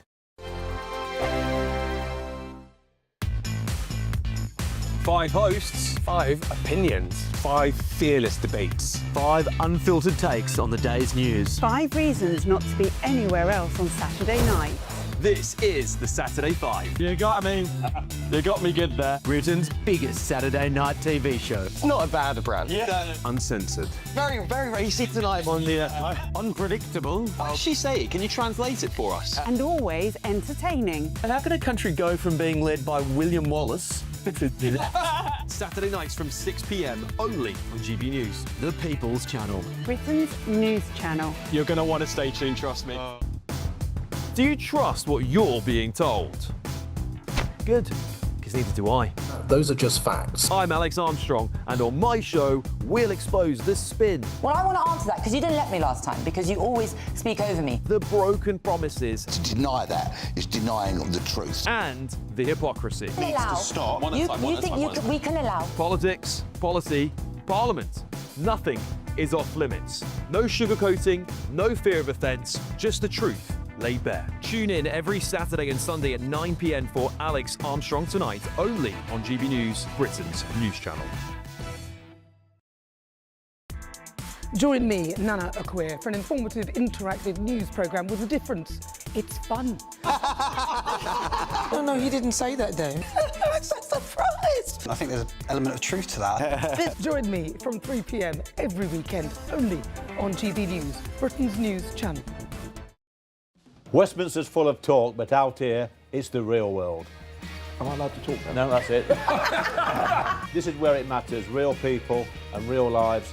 That's what politics is all about. In fact, has Trump made a good start? No. Straight answers, no spin, and just a couple of pints. How many fingers have I got up? About 10. So join me for Lee Anderson's Real World every Friday at 7 p.m. only on GB News. The People's Channel, Britain's news channel. Breaking news, live updates, stories that matter. From the heart of the GB newsroom to every corner of Britain, with our team of dedicated journalists across the UK. GB News bulletins are there to deliver the latest news that matters to you. Bulletins on GB News, the People's Channel, Britain's news channel. From the school run to the home run, watch a new show for all of Britain. He can say whatever he wants. A straight talking show where all voices are heard. And, you know, when are we going to stop talking about smashing the gangs and actually do it? With the stories that matter from every part of our country. There's a bit of a crash landing there for your Chancellor. Bold, fearless and standing up for you. That's me, Martin Daubney, 3 p.m. till 6 p.m, weekdays, here only on GB News. The People's Channel, Britain's news channel. The GB News audience is different, it's unique, because they see through the nonsense. We want to debate with each other, we want to listen and maybe learn. We have a chat. That's what we do. We try and have a chat. They'll watch my programme while they're eating their tea, they'll watch breakfast while they're busy getting their kids ready for school. We want to hear what matters to you, what is news for you. And what's brought you out here today? What are the biggest issues affecting this particular area? The audience are the best thing about GB News. Their friends, their family. They're people who need to have their voices heard. They're passionate about the channel, they're passionate about what they believe in. The one thing about GB News is you get a chance to speak. Talk to me about why so many people have gathered here today. Do you want to say something back in return? The GB News audience is what makes GB News special. It's incredible to see. They shape our programmes, they shape our output, and they shape our channel. That's what makes us the fearless champion of Britain.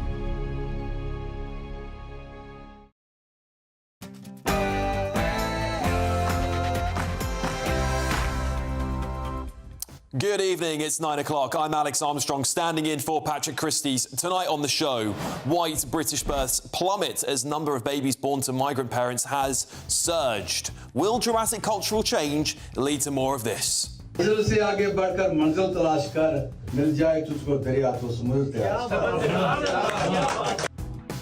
And also tonight, a GB News exclusive, a massive update in the case of convicted terrorist Zahid Iqbal, who was up for release from jail. Plus,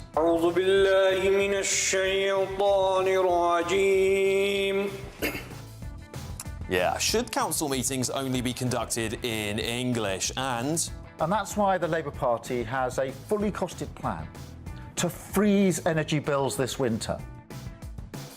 Yet more pain for hard-working British families. Energy bills are going to rise by more than 220 quid from July. Also, if they fail to meet our criteria, then they won't be able to renew their work visa because ILR won't exist and they'll be asked to leave.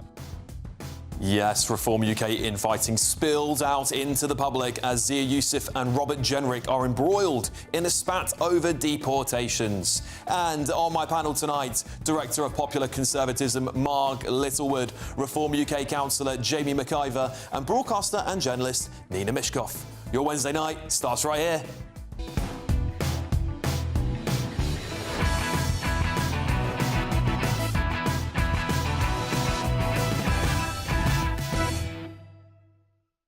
White British births are plummeting. That's next.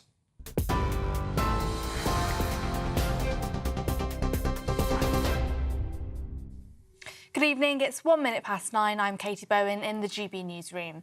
US President Donald Trump says a deal with Iran is not there yet, adding he is not currently satisfied with the agreement. In remarks at a cabinet meeting today, the president said Iran is intent on a deal, but if a deal is not reached, he may just have to finish the job. President Trump went on to say that in an initial framework of the deal, the Strait of Hormuz would open immediately. He added that he is not considering easing sanctions on Iran and that any deal must be perfect.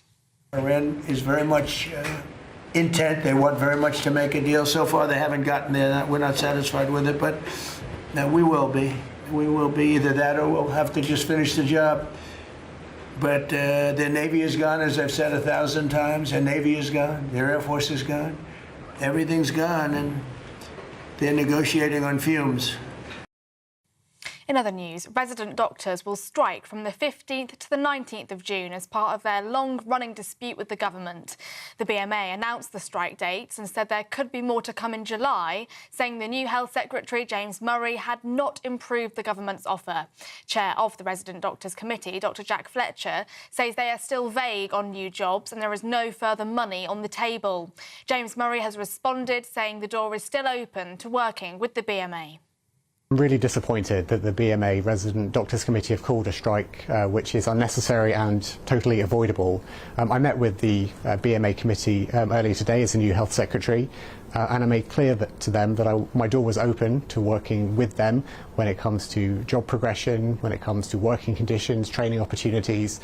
What I did make clear to them though was that when it comes to pay, the offer on the table is a really good one. Some breaking news now. Matthew Perry's assistant has been jailed for 3 years and 5 months over the star's death from ketamine. 60-year-old Kenneth Iwamasa, who injected the Friends star with a fatal dose of the drug, repeatedly administered ketamine to the star in the weeks leading up to his death without medical training or safe equipment.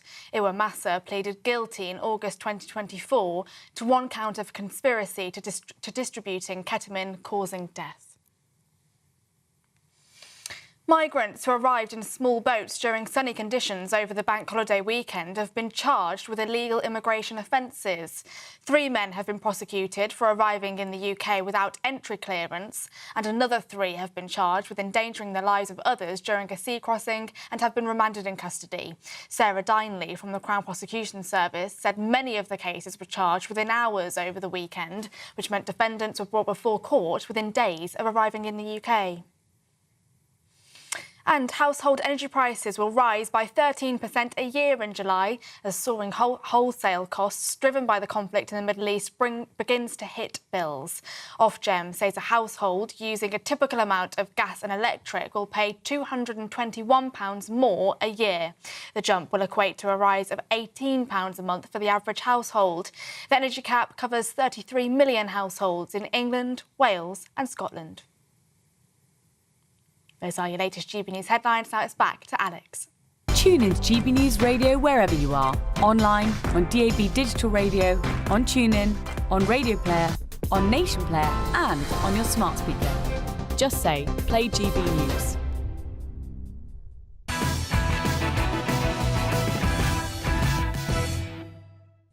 White British births have plummeted to just 53%. Out of 585,000 births in England and Wales, to only 310,000 of those were to white British mothers. That's new ONS figures for 2025. That's down 66% since 2020, a fall of around 1/5 in just 15 years. What's even more, perhaps unsurprising in some ways, is that over 1/3 of mothers giving birth were born overseas, up 40% since 2010. 27% of births had 2 foreign-born parents, up almost 60%, all while births by European mothers also have dropped. By contrast, births to mothers from Middle Eastern and Asian backgrounds have risen sharply. The number increased from 66,300 in 2010 to 91,200 in 2025, a rise of almost 40%, mostly driven by Indian and Pakistani births. This matches the pattern across the West because even now, In the United States of America, projections show, indeed, white people becoming a minority by 2050, 13 years before it's predicted here in Britain. So if you combine white British birth rates alongside latest immigration statistics, the trend is quite obvious, isn't it? White people will be a minority in Britain in the next few decades. Now, before people scream racism, let me say this. Race and skin colour should never, ever concern anyone, but dramatic cultural change absolutely should, because then entire political parties make their electoral offering all about foreign issues like this. আসসালামু আলাইকুম আমি সবাইকে অনুরোধ জানাচ্ছি আমার Bangladeshi community যারা এই নিউহামে বসবাস করেন সবাইকে Well, that's all right, isn't it? Mayors might not even communicate in English, like in Bolton. बिस्मिल्लाहिर्रहमानिर्रहीम मंजिल से आगे बढ़कर मंजिल तलाश कर क्या बात है कंपटीशन भाई मंजिल से आगे बढ़कर मंजिल तलाश कर मिल जाए तुझको दरिया तो समुद्र तलाश More MPs might waste money that you earn, of course, taking time in Parliament to talk about airports in Pakistan, perhaps. 28th of March, I shared on social media the work I and colleagues across the two houses have been doing to urge the government of Pakistan to build an international airport at Mirpur. This is an important issue for over 1 million British Kashmiris who overwhelmingly come from there and face delay and danger whilst travelling from Islamabad to Mirpur. Yeah, and cultural wars might turn into riots in some towns.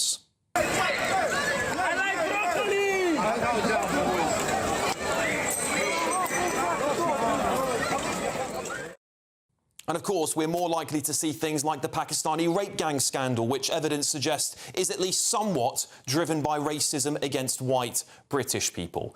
This is all about integration and the adoption of British values and our way of life, and respecting our way of life and wanting to be part of our way of life. Now ask yourself this. Are there parts of this country where people have completely failed or not even bothered to integrate? If your answer is yes, which I also believe is evidently true, with this latest data plus the latest migration figures we saw last week, do you think that integration is going to get better or worse? Right? Simple question. I think I know the answer. This is why this data worries me, because the answer is almost certainly that it's going to get worse. Britain will cease to be British when our culture dies, and that is the worrying trend we are headed for. So we get the thoughts of my panel, Director of Popular Conservatism, Mark Littlewood, Reform UK Councillor, Jamie McIver, and broadcaster and journalist, Nina Mishkov. Good evening, everybody. Mark, I'll start with you. As I said, and I made a really important point of this because some people love to extrapolate racism from everything. The point I'm trying to make is that it seems to me the areas where multiculturalism does work is where people have to integrate into society.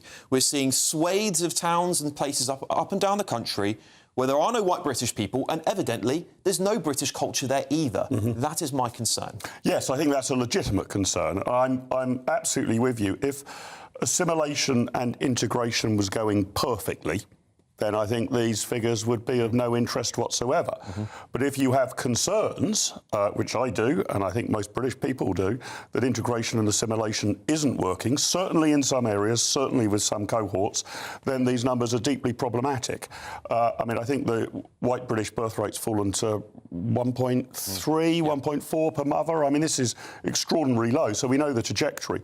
Now, why might this be so? That's what we've got to get to the bottom of. And I think the truth is, public policy has made traditional family formation extremely difficult in Britain. Not impossible, but extremely difficult.